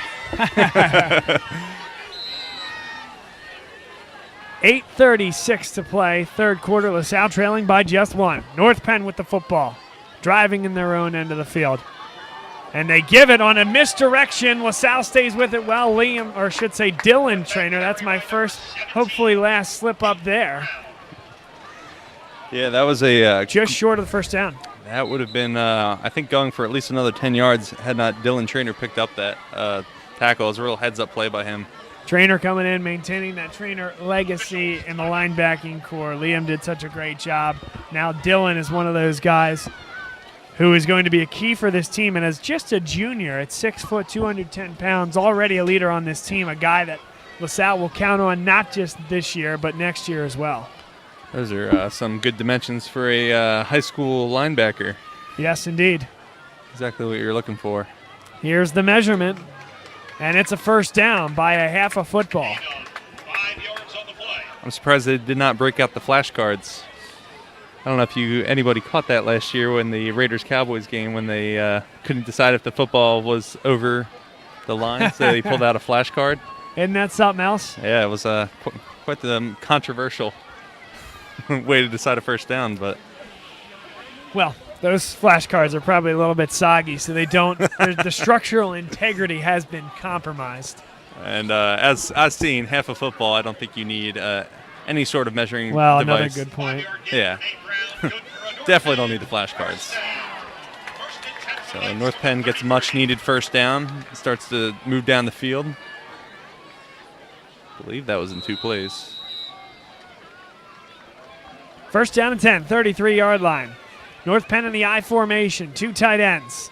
The give right up the middle, and LaSalle stops him right at the line. R.J. McNamara with the carry. Looked like that tackle was done by number 48, Chris Thompson. He was there. Met McNamara right at the line for little to no gain. Second down and 10. Sal really needs a defensive stop here to try to give their offense back the ball and get some more points on the board. Take the first lead of the game. We'll see what they do this drive. Solomon Robinson takes it off, tackle to the left. Robinson has room. Robinson is gone. There's a flag in the backfield. Penalty. Should be coming back, but Robinson flies to the house. We'll await that flag. It is sitting up near the first down marker. And I think about 2 or 3 yards down the field, there was a hold that sprung Robinson to the house. Yeah, it was fairly blatant, and you could see 2 refs picked up on it immediately. It was exacerbated by the Explorer, I wasn't sure who it was, putting his hands in the air as he was wrapped up. You can hear North Penn's fans aren't too happy with that call.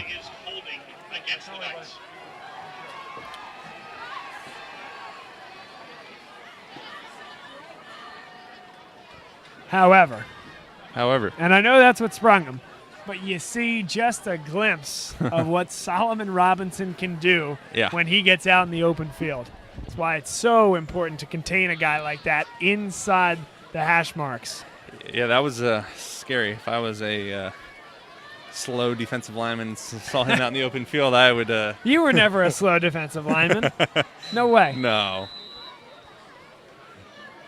You were a very explosive defensive lineman. For like 3 or 4 yards.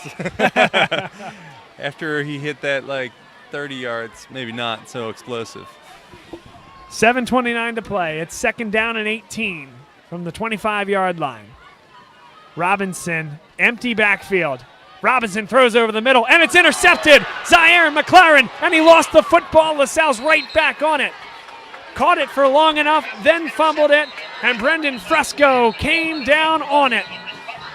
LaSalle football There's a flag at on the play. 30. There's a flag in North Penn's backfield. Was it a late hit? Was it a hold? I'll leave the speculation up to you, Bob. And it's a roughing the passer call against LaSalle. So 2 huge penalties, one on each side. One erases a touchdown for North Penn, and the other against LaSalle erases an interception. And will give North Penn an automatic first down. 15-yard penalty. 2 huge penalties there. And, of course, the second one completely unnecessary. The first one, you might have needed that hold to Spring Robinson. For LaSalle, absolutely no excuse for that. 2 game-changing, possibly game-deciding penalties there. Between that hold, which would have gave North Penn a touchdown, and that roughing the passer, which would give LaSalle another opportunity to score. What you're seeing, though, is when these quarterbacks elect to throw the football, there are and can be issues. Machida just lost the football in the first half. That time, that ball clearly slipped out of the hands of Robinson, was nowhere near any receiver. So now Robinson will go back to the bread and butter and run the football. He's gone. He's gone. No flag this time. Solomon Robinson to the house. Costly penalty by LaSalle, and incredible athleticism from Solomon there. You're right. Once you see him in the open field, I mean, as soon as he broke past that defensive line, you could tell he was gone. North Penn put 6 on the board, 13-6. This clearly a very important point after attempt.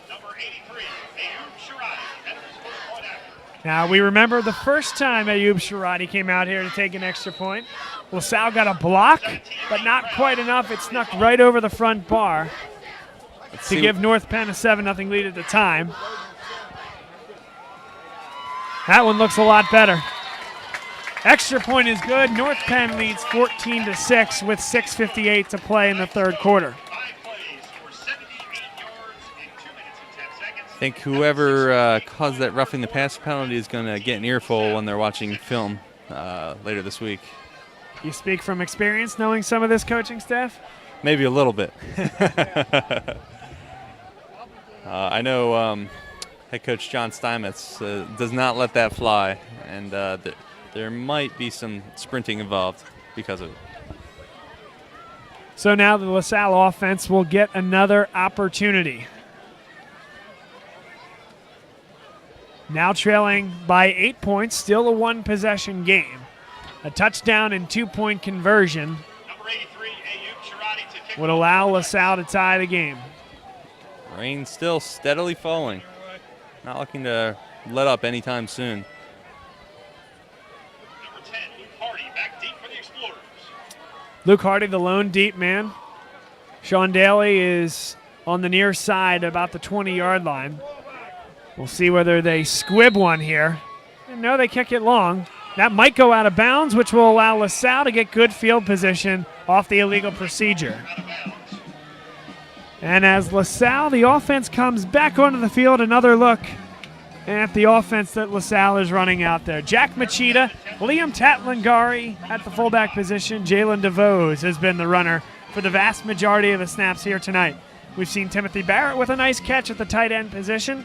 And by and large, Ryan Wills, Ronnie Ross, really some of the strength on that offensive line, protecting Machida well.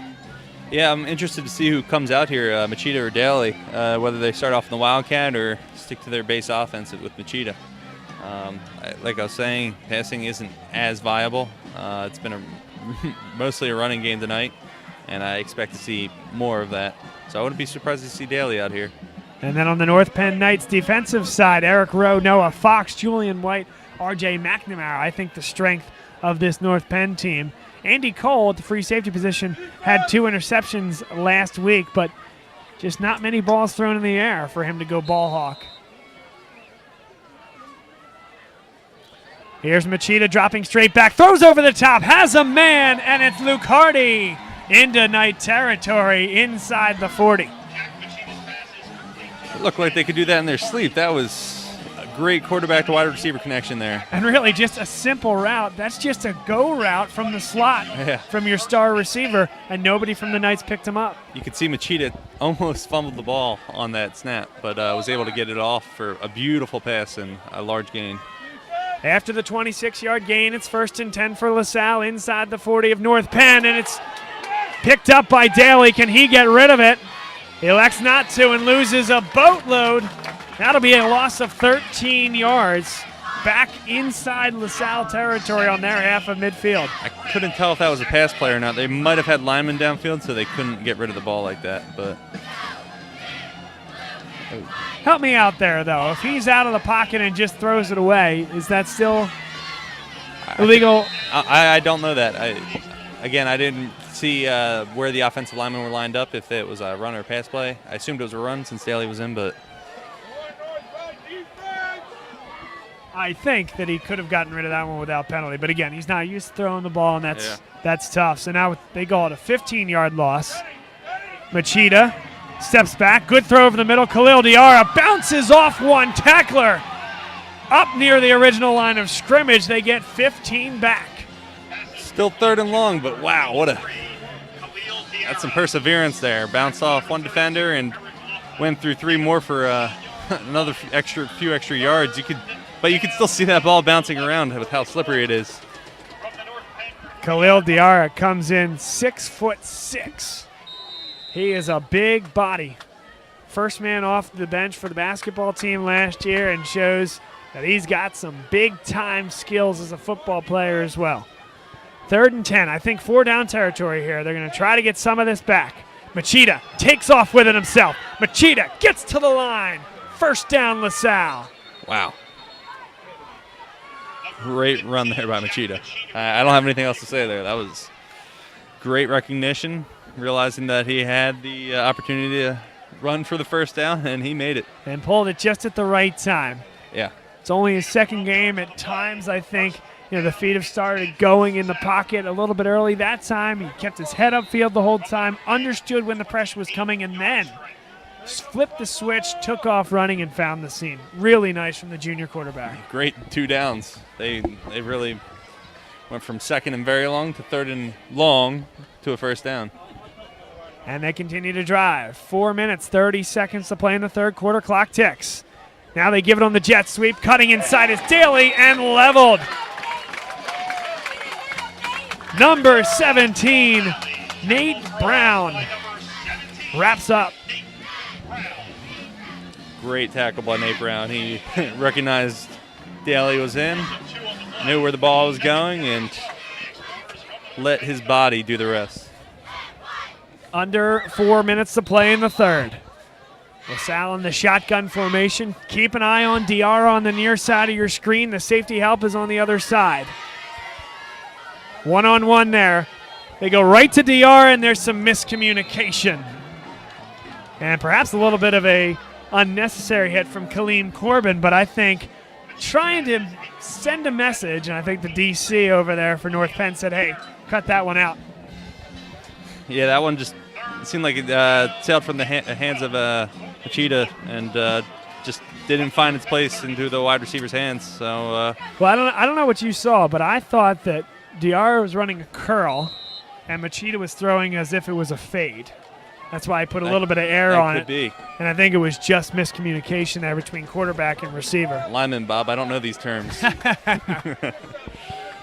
3rd down and 12. Machida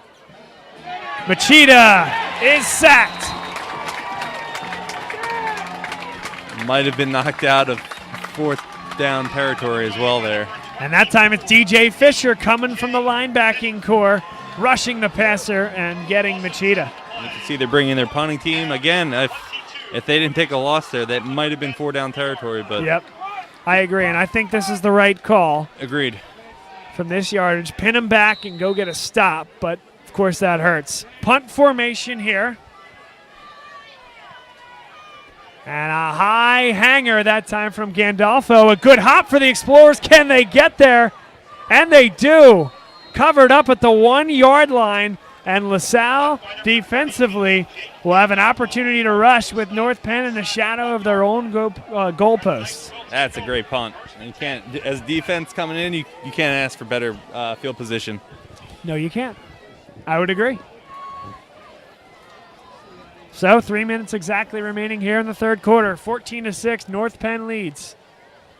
I would expect a run early on just to try to get out of that, for North Penn to get out of their own end zone there. It's been one of those games. A couple plays have decided things so far. A 4th and 10 for North Penn in the first quarter. Deep in LaSalle territory, they converted and then got a touchdown one play later. Here's a big run up the middle for Julian White. The other big play for North Penn was a 50-plus yard run from Solomon Robinson that put the other touchdown on the board. And now North Penn looking to chunk and put away some yardage here as they move out of the shadow of their goalpost. It's exactly what North Penn needed there to get out of their own end zone. Gave it to White, and he did the rest. Now for a 2nd and short.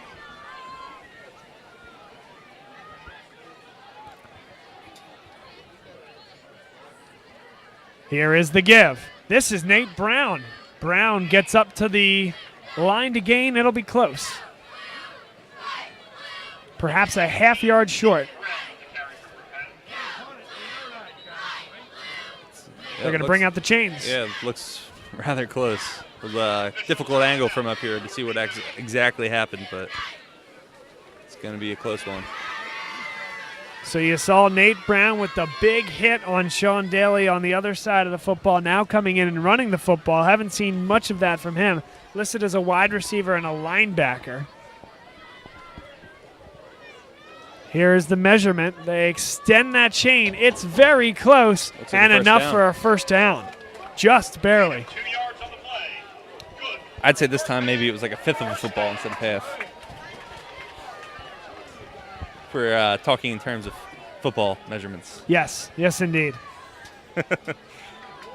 Also known as a few inches. But breathes life into North Penn's offense as they come out with another first down. Clock stopped at 2 minutes, 8 seconds to play in the third quarter. And with the referee's whistle, that clock begins ticking. Solomon Robinson in the shotgun. He'll take it off tackle. And moves forward about 5 yards. Churns the legs well. It'll be 2nd down and about 5. Solomon Robinson is impressive. You can see that how many guys it takes to bring him down. And when you only have one guy trying to make the tackle, we saw last touchdown what happens. 4-yard gain play brings up 2nd down and 6. It's interesting to me, as you said, how everyone seemed to kind of transfer around, too. I haven't heard too much transferring in high school. They must have good incentives, like free pretzels or Gatorade on the sidelines. I'm not going there with you. 2nd down and 6. Here is the give. Up the middle, LaSalle has a stop. It'll be about a yard or two short of the first down marker. 3rd down and 3. I wasn't implying that there was anything given. I just find it interesting. It seems like now, if people feel like they're not getting enough time with one high school, they'll move on to another and try to. Sure. If they think that if they have enough faith in themselves, they'll kind of put themselves out there with another team and hope to get more time and maybe even move on to college ball. Yeah, the big goal for a lot of these guys here. Then you see great stories at the college level like Tommy Stevens electing to stay at Penn State, wait out his turn for his time as a quarterback next year. Yeah, completely agree. 3rd down and 2. 28 seconds to play in the third. LaSalle trying to get a stop here. It'll be a give right up the middle. LaSalle brings him down, but I think enough for a first down. It'll be a gain of 3. The wind starts to churn here at North Penn as we tick under 10 seconds to play in the third quarter. We won't have another snap before the 4th. And after 3 quarters of play, it's North Penn 14, LaSalle 6. This portion of today's game brought to you by our friends over at Dunphy Ford. And we'll be right back on the other side for the beginning of the 4th quarter. North Penn 14, LaSalle 6. Fair's neighborhood Ford store. Nobody knows your neighborhood like Dunphy Ford. Nearly 40 years. Right here on Frankfurt Avenue. Generation after generation, our neighbors continue to be our customers. We have access to the cars and trucks you want with financing you need. Dunphy Ford is Northeast Philly's first choice for America's #1 brand. 7700 Frankfurt Avenue in Mayfair. Online at www.dunphyford.com. Come experience the Dunphy difference. You'll be glad you did.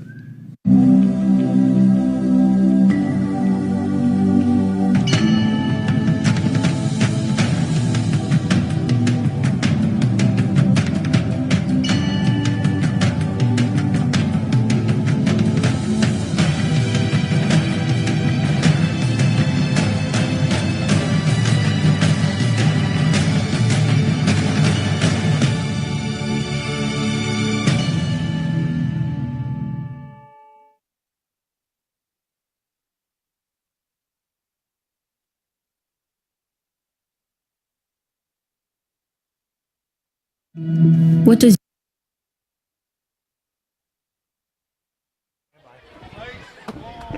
12 minutes on the clock, beginning of the fourth quarter. North Penn with the football, leading by 8. 1st and 10 from their own 23-yard line. It's been a primarily running-based attack here in the second half. White going east and west, breaks one tackle and runs through a second. They had him in the backfield for a second, it looked like, Tyler, but he is just able to keep the legs churning. Yeah, between I don't think wrapping up properly, the wet field conditions, and White just being very athletic, they weren't able to bring him down until about 7 yards or so. Our Bob Long Sports crew here tonight. Tyler Kern alongside me. Alex Krastowski on camera. Certainly appreciate everybody being with us here tonight. Here is the give. Lachlan dives for the line to gain. Has enough for a first down. They just cannot stop that running game right now. I don't know if it's LaSalle's defense just gassed or if North Penn is just having a surge in their running game. Well, it looks to me like it's offensive line versus defensive line, and right now North Penn's winning that battle. Yeah, I mean, that's typically what it comes down to in every football game, but with the conditions tonight, it kind of amplifies that. Yeah, when every play is running, it is who can blink or who won't blink first. Robinson will take it off tackle. LaSalle does a good job that time to string it out, and it was Ryan Savage getting off the block, or the block attempt by Jake Walton. Savage set the edge there, and looks like Frusco is slow to get up. It was also in on the tackle of Solomon. 2nd and 9 for North Penn from the 35.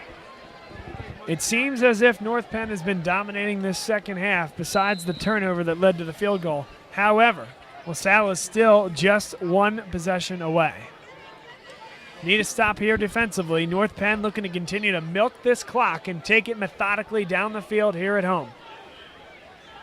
The rain is pretty much stopped, but the damage has been done. The turf is very tough to maneuver, and now they're going to take a shot. They're going for it all. John Haynes makes the play. Down at the 27-yard line as he dives into the puddle to make the play. Crowd loved that one. Looked right at him, raised his hands. 38-yard pass. Wow. And that's where you really become impressed with Solomon Robinson. You can have all the athleticism you want. You continue to run off tackle. That's great.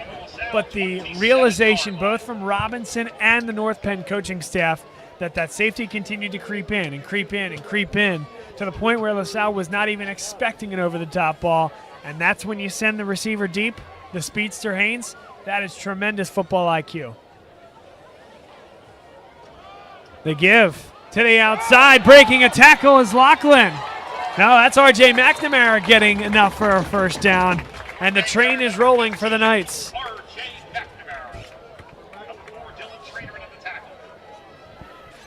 North Penn just first down after first down. They are capitalizing on LaSalle's, I want to say, lack of tackling. They are not playing physical football right now, and North Penn is taking full advantage of that. 9:13 to play. LaSalle's going to need a stop here, and to force North Penn to have to attempt a field goal.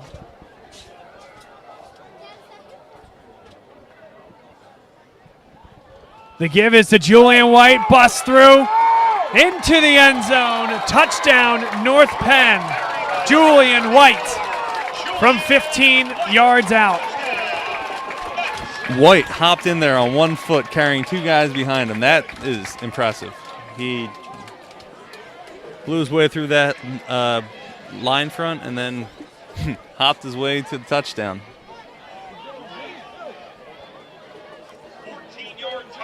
Julian White having quite a start to the season. That is already his 5th touchdown of the year,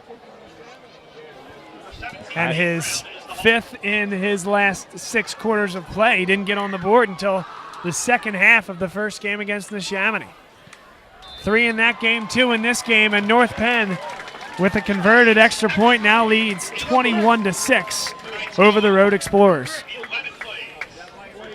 Girardi, 3 for 3 on extra points. Number 83. Not the typical kicker number that you see, but I don't want to open up. I do not want to open up this can of worms again, Bob. I'm sorry. Hey, listen, it's 2018. You can wear whatever number you want. Very true, Bob. Very true. And I tell you what, you want to double as a slot receiver and a kicker, you can do that. As we mentioned, he's not doubling as a slot receiver. Yeah. He's only a kicker. If you don't want to do that, that's okay too. You can just be a kicker, and you can pick number 83.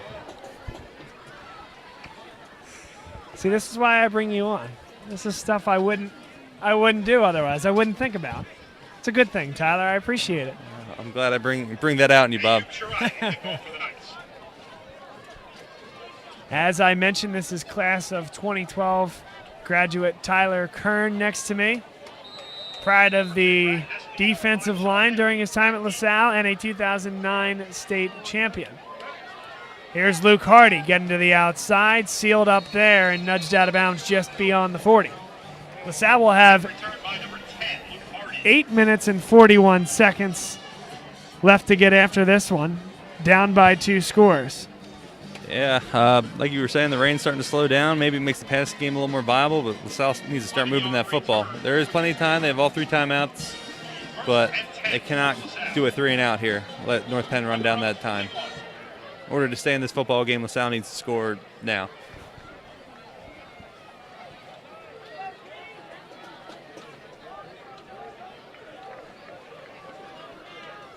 Let's see, that field is starting to get torn up as opposed to when the game began as well. You can see it's starting to get a little muddier. Expect to see a little more slipping, but maybe a little more passing as well. Here's Machida stepping back. Throwing high, Daly can't make the play, and throw down by Colleen Corbin. A little bit high that time from Machida.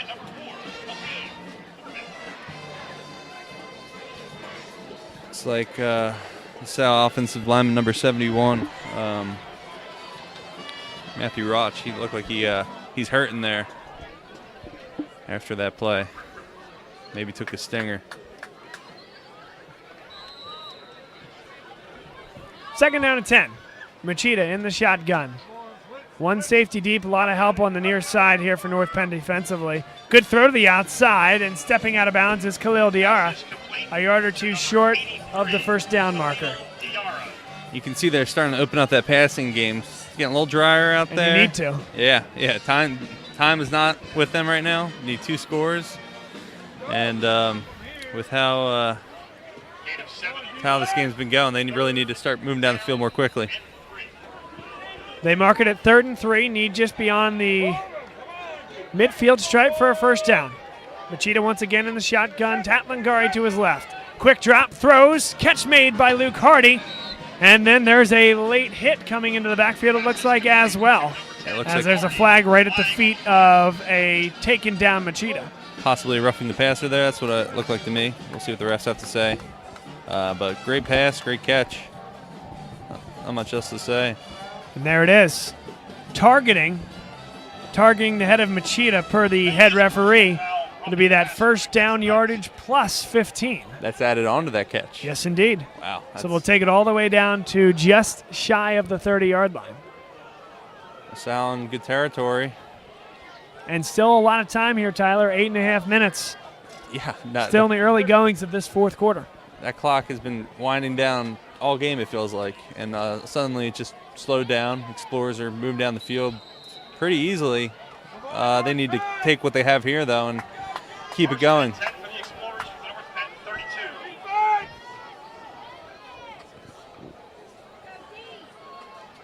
Machida drops back. Machida moves up the middle and holds onto the football.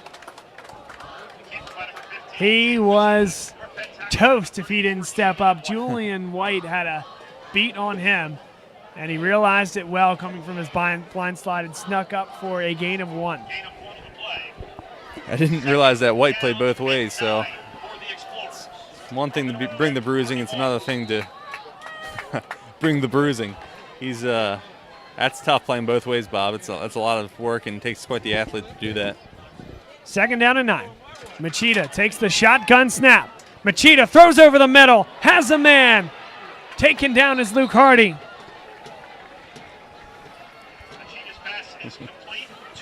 That was they're having no problems moving down the field. Like I said, I think it's the conditions getting drier that's really opening up this passing game, or maybe it's just a sense of urgency. I'm not sure which, but great job by this LaSalle offense so far. Also, I hope our folks could see that. Our favorite patron decided to get up right in the middle of a 25-yard pass, but hopefully you could at least see the throw and catch over the umbrella.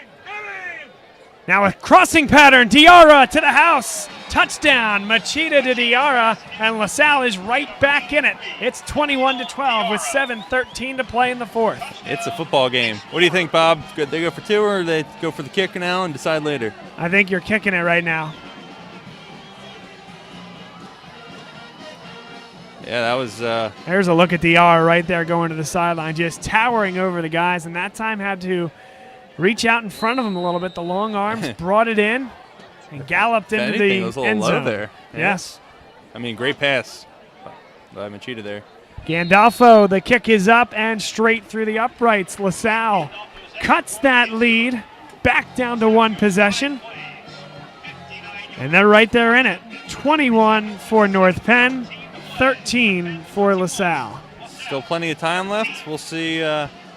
I'm sure North Penn will open up their playbook too. We'll see if that increase in passing was caused by the rain, and if they open up their passing game, I think that'll confirm that.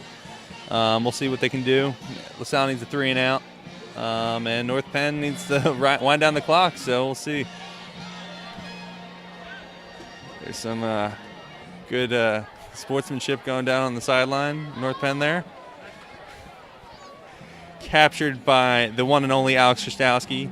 That is his thing. And he mentioned to me the other night, because he's done this a couple times for us, and he does a really good job following the football. But he said, I want to have my own style. I want it to be where someone's watching a game, they don't even need to say Alex Krastowski is filming the game. They know. I graduated with Alex, and he finished first in his class as a cameraman. He's always told me as he's grown up how he wants to be a high school football cameraman. Beautiful. And he's accomplished that goal at the young age of 25. Tremendous. Now here is Gandolfo. He will kick it deep, a high one that will bounce and picked up there. Looks like Lachlan bouncing to the outside. Can he get all the way to the outside? He cannot. Great job that time by number 23 for the Explorers, TJ Meacham. I think if Lachlan cut in there, that might have been going to the house. There was a big hole there, and he chose to go outside. I know from down there it's a whole different perspective, but I think he might have had something there. Great tackle by LaSalle on that kickoff. So I know there's a lot of folks out there watching because I see the numbers right now. Appreciate everybody tuning in here tonight. So I know there are some folks that can tweet into us at Bob Long Sports for where you at. So let us know where you're watching from. We'll give you a shout out on the air. Solomon Robinson, he has a big lane again. Up past the first down marker, a gain of 16 yards. Because right now, I have a where you at from the guy standing right in front of me. Alex Krastowski says, I'm watching from your tent. I'm watching from behind the camera. Wow. So unfortunately, that was not needed information. I already knew that. Well, it's good that he's paying attention to the game at least. That's an important thing for a cameraman, I would say, to follow the football. I've had cameramen that haven't. Men that have not. Follow the football. What, do they go and scan the sidelines with the camera? Is that what? A lot of times I might know a guy like that. A lot of times they'll watch the game on the field without watching the thing through the camera. That's the secret sauce right there. LaSalle stuffs the run right at the line of scrimmage. It'll be 2nd and 10 with 6:18 and counting here in the 4th. North Penn sticking to the run game, trying to avoid any incomplete classes and stoppage of clock time. So, I mean, like I said, that's what they need to do. They need to run out the clock. And LaSalle needs a turnover pretty desperately here. Clock is winding down at 6 minutes, Bob. Halfway done here in the 4th. 6 minutes. A lot can happen in 6 minutes.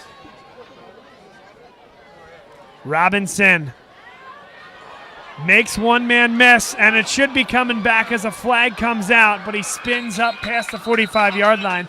That would give them a first down if it stands, but I think LaSalle will be the beneficiary of a holding call against the Knights. If there's anything I've learned there it is. tonight, it's you do not try to tackle Solomon with one arm. That you're not going to bring that man down, and Explorers luck out with that holding call. Again, maybe that play doesn't happen with that holding call. I didn't see it out there, but you cannot, in any circumstance, go for a tackle with one arm. Especially. So now? No. After you, Bob. So now it'll be 10 yards back. 10 yards back, second down, stops the clock as well. Well, the rain has stopped, the wind has picked up, but the commitment to running the football for North Penn has not subsided. They are trying to run out this clock with a slow, methodical drive and to not give LaSalle another chance offensively. We'll see if 2nd and 20 changes that. They're from their own 25. They need the 45 for a first down. Clock ticks under 5 minutes, 20 seconds to play in the fourth. Here's a screen play, but they'll blow this dead. A false start upcoming. And North Penn will be backed up another 5 yards. Bob, who did I say was going to win this game? Whoever made the least amount of mistakes. Exactly. And I'm not saying that North Penn is winning or losing this game, but they got to minimize their mistakes if they want to run out this clock. And mistakes such as false starts aren't something you can be making as a starting varsity in high school. Now, if there is any benefit here for North Penn, it's every time these things are called a penalty, they restart the game clock. I just noticed which is that. different than what you see at some higher levels of football. What's to stop them from just continually getting false starts? Now Robinson up the middle, and the tackle is made about 3 yards from the line of scrimmage. It'll be third down. They give him 5 yards on the play, 3rd and 20. They need the 45 for a first down. And barring catastrophic failure, LaSalle will get the ball back with plenty of time, 3 timeouts, but there's still a third down that North Penn needs to attempt. Will they run the football? Will they take a shot over the top? Let's see what type of trust they have in their quarterback, Solomon Robinson, the senior. Robinson pulls it down and is taken down. A little bit lax with that football. Yeah. Fortunate to bring it in and not fumble the football. But LaSalle gets the stop they need, and we're going to tick under 4 minutes to play, but not before a timeout is called by LaSalle. Their first timeout taken of the second half at the 4-minute mark in the final stanza. I love the final stanza. It's the best part of the game, Bob. Those last few minutes, close game, 1 score with 2-point conversion. I think we're in for a good football game. Two teams fighting for the win early in the season, kind of set their season off on the right foot. Might be worth noting that North Penn played a double overtime game last week against the Neshaminy. Could we be headed again for something like that? It would take a LaSalle drive and a 2-point conversion to make that a reality. And this has been a tremendous game, a tremendous rivalry. We'll take one more look at LaSalle football on this day in 2012.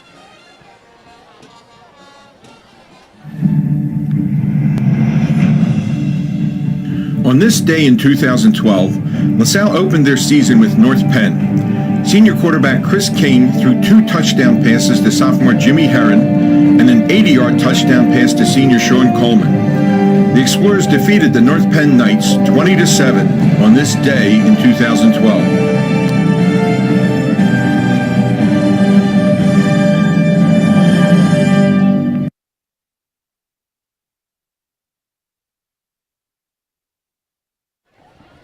Fourth and 20. LaSalle went and got the punt last time. Can they do it again? They dropped the football, and North Penn is fortunate, very, very fortunate.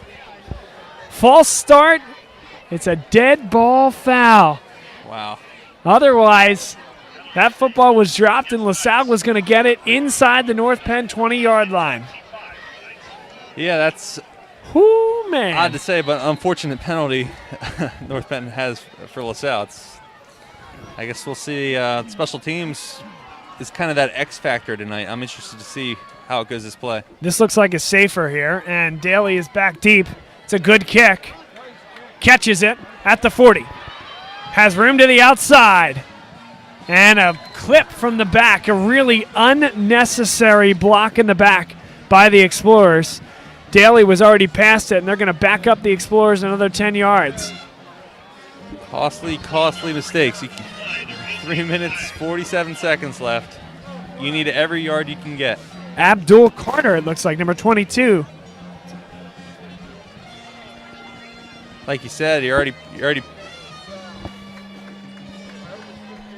passed the. Daly's already passed him. Why are you doing a block in the back?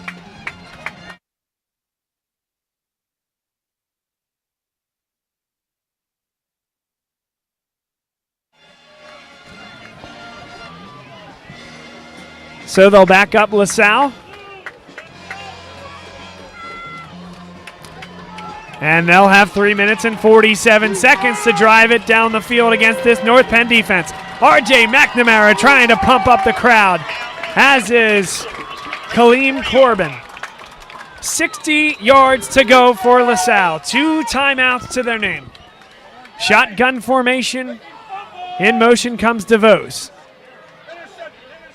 And throws high for Luke Hardy. It's a good play design there. Yeah, I like the quick slant.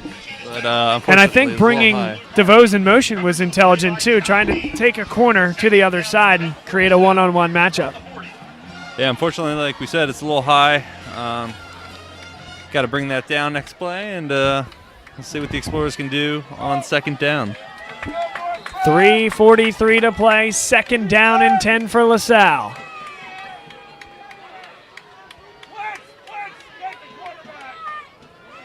Quick over the middle. Hardy reaches out and makes the play. Down inside the 40. First down LaSalle, and Hardy wants to move quick. Great catch by Hardy there. That was just a well-designed play. He gave that extra reach to catch the ball, brought it in, secured the football, and got a nice gain for the Explorers. They're inside North Penn's 40. Really good throw from Jack Machida. Knew that he needed to put a little bit of air on that one to get it over the linebacking core. First down and 10. Here's the give. DeVos up the middle, spins through one tackle, continues driving the legs, and gets 5. I like that play for running. You got them on their heels with passing, and then you drive down their throats with run the ball. I think football's a game of balance, and I think that was an intelligent play. Call a run right up the middle, and we'll maybe expect a passing play, but I don't know. The Explorers almost, I don't say they want to run down the clock, but they don't want to score too quickly. 2:47 to play. 21-13. It's a one-score game. LaSalle driving. 3 receivers. They're going for the lob. Diarra. Run off the ball well by Kaleem Corbin. And unfortunately, maybe that, for as good as a throw as Machida had to Hardy there, I think that one left a lot to be desired. If he puts a little bit more air on that and makes that a 50-50 ball, some of that hand fighting, and Diarra has a better chance to catch it, could be called a pass interference. Yeah, but ball without that shot, yeah. Yep. Yeah, I saw that too. There was a lot of contact going there, but I don't think the ball is very catchable. So 4 down territory for LaSalle. It's 3rd down and 7. They're inside the 35-yard line of North Penn. 2:36 to play in the 4th. The shotgun snap. Machida. He's going for it again. Did he make the play? The foot is down in bounds. That's Khalil Diarra silencing the crowd on this side of the stands. Wow. That was I think he heard us up here, Bob. They aired it out a little more. Like Khalil Diarra's really used his size there to bring it in and bring life back into the Explorers. First down and 10 from the 25-yard line of North Penn. LaSalle moved the ball well on the last drive. It culminated in a Khalil Diarra touchdown on a slant. Now it's Machida in the shotgun, 3 receivers to the far side.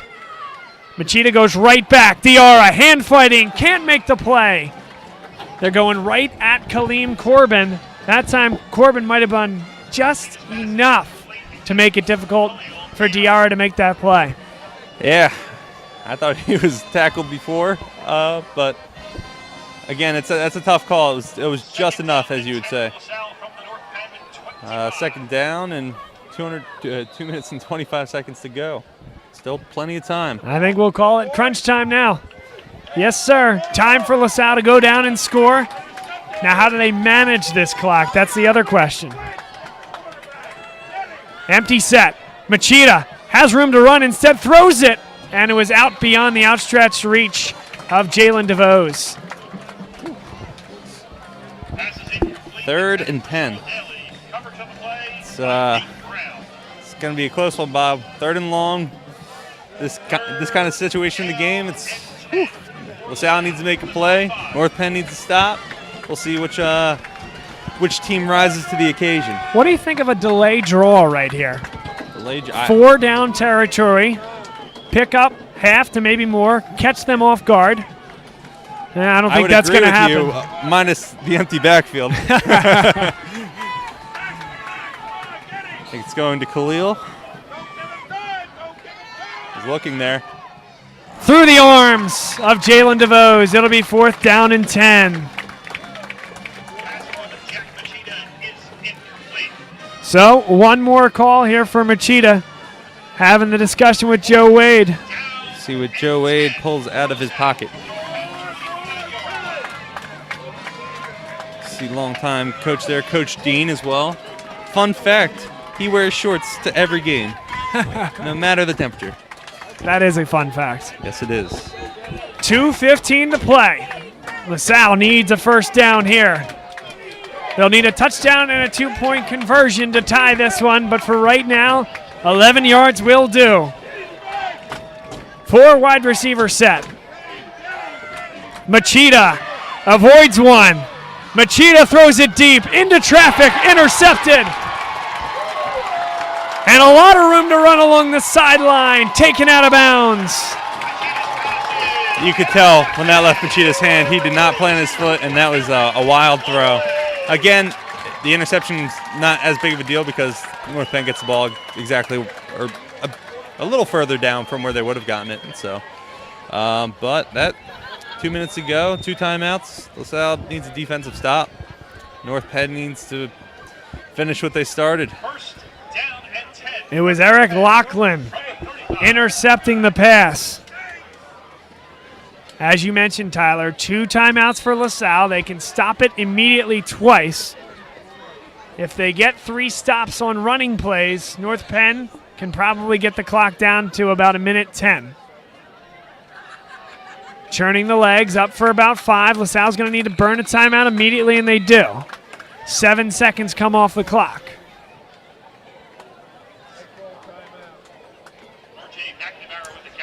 Tonight's game brought to you by our friends at Dunphy Ford in the Northeast. Certainly appreciate all that Kevin Dunphy and his staff over there at Dunphy Ford has done for us. They also have a tremendous selection of new and used cars, great financing options, and a family atmosphere, all in a great dealership in your neighborhood, Mayfair Township.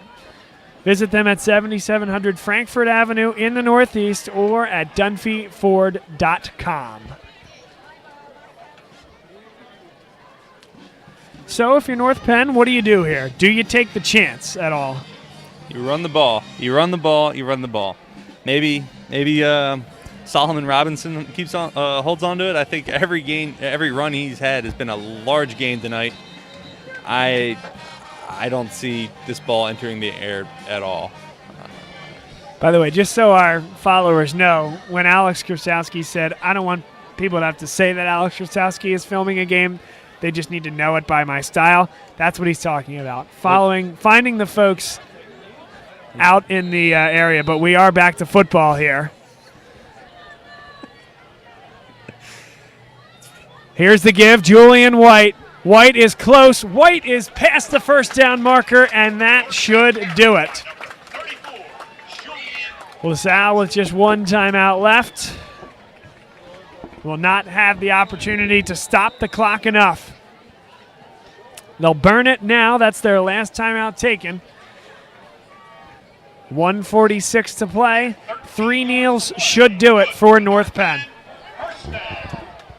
This was a classic hard-nosed game of football, I would say. Like I said at the beginning, it's a bruising running game. Not a whole lot of passing, although with the rain, slowing down, we have seen more passes. But overall, just a great team effort from North Penn. They were really able to gain the momentum in the beginning of the second half and gain a lead that would end up being enough to pull off the win. So, barring a miracle, it looks like LaSalle will drop to 0-2 on the year. Next up for the Explorers, a trip to Malvern Prep on Saturday, September 8th. We will be there, I believe, a 1 o'clock kick. That will be a very interesting game because, as I mentioned pregame, it's a Malvern Prep Friars team that's probably as good as they've been. Jake Hornibrook is a senior. They have a lot of other guys coming back. They did lose O'Shawn Allison, but a lot of talented guys at skill positions coming back for the Friars. It could be a good challenge for the Explorers, who will look to keep their chins up here, get back off the mat, and realize that they have an entire PCL season coming up. And these two experiences have been quite the learning experience for a young team. We mentioned it. About 6 or 7 new guys on defense, 11 new starters on offense. It is only natural. And again, a lot of juniors playing too that will play for 2 years. It's only natural to have this period, this phase, for them to establish that chemistry, establish that physicality. Yeah, and I mean, they'll have some big opportunities to continue. Yeah, I think at the end of the day, sometimes people forget football is a team sport, and you really need to build that chemistry, as you said, especially with a young crew. It's really difficult to do that just right off the gate. But I think as we see the season go on, with each passing game, that they'll kind of start building that camaraderie and kind of get a feel for their teammates' capabilities and maybe come together more as a team and pull together a few wins. And we'll see. Time will tell, Bob. Time will tell. So for the second time in 3 years, and only the second time in the regular season since 2010, it'll be North Penn as the victors over LaSalle College High School here at Crawford Stadium. North Penn moving up to 2-0, with LaSalle dropping to 0-2. One more snap should do it. Clock is at 20 seconds, and that is your ball game. North Penn, the Knights of District 1, advance to 2-0. They've won 2 close ones. The defense has been with its back against the wall each of the last 2 weeks, and they have responded each time. This time with a 21-13 win over their rival LaSalle Explorers. Tyler Kern, your thoughts on this one here tonight, wrapping up from Crawford Stadium? Again, like I said, just a great running game showing from both teams. I think North Penn's with White and Solomon Robinson, they really pounded that football up in the beginning and gave the Knights a lead, and they kind of doubled down on that in the end of the second half. And LaSalle had the opportunity at the end there.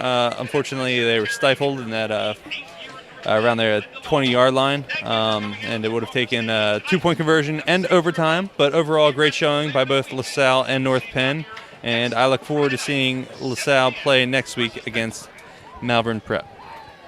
A good effort tonight from the Explorers. They had their backs against the wall. They could have rolled over and died, but they came back. They drove down the field twice, once resulting in a touchdown and once resulting in, unfortunately, an interception for the Explorers. But Machida, he took his shots tonight.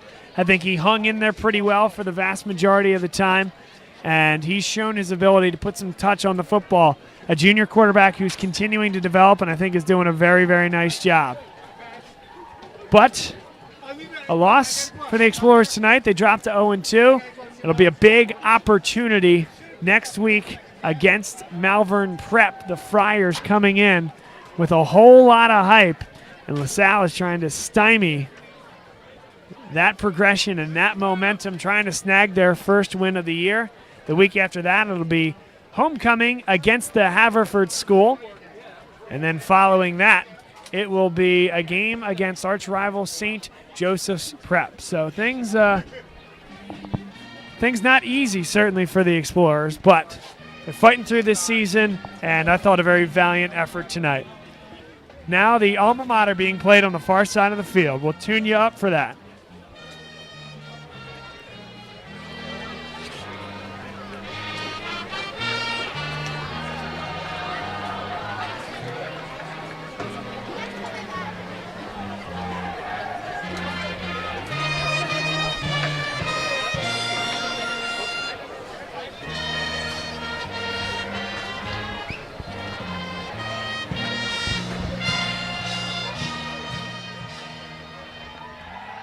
Your final, North Penn 21, LaSalle 13. We'll leave you with one more look at the LaSalle football schedule, and we'll see you next Saturday against Malvern Prep. Take care, everyone. For Alex Krastowski, the cameraman, and Tyler Kern on color, I'm Bob Long saying so long here from Crawford Stadium.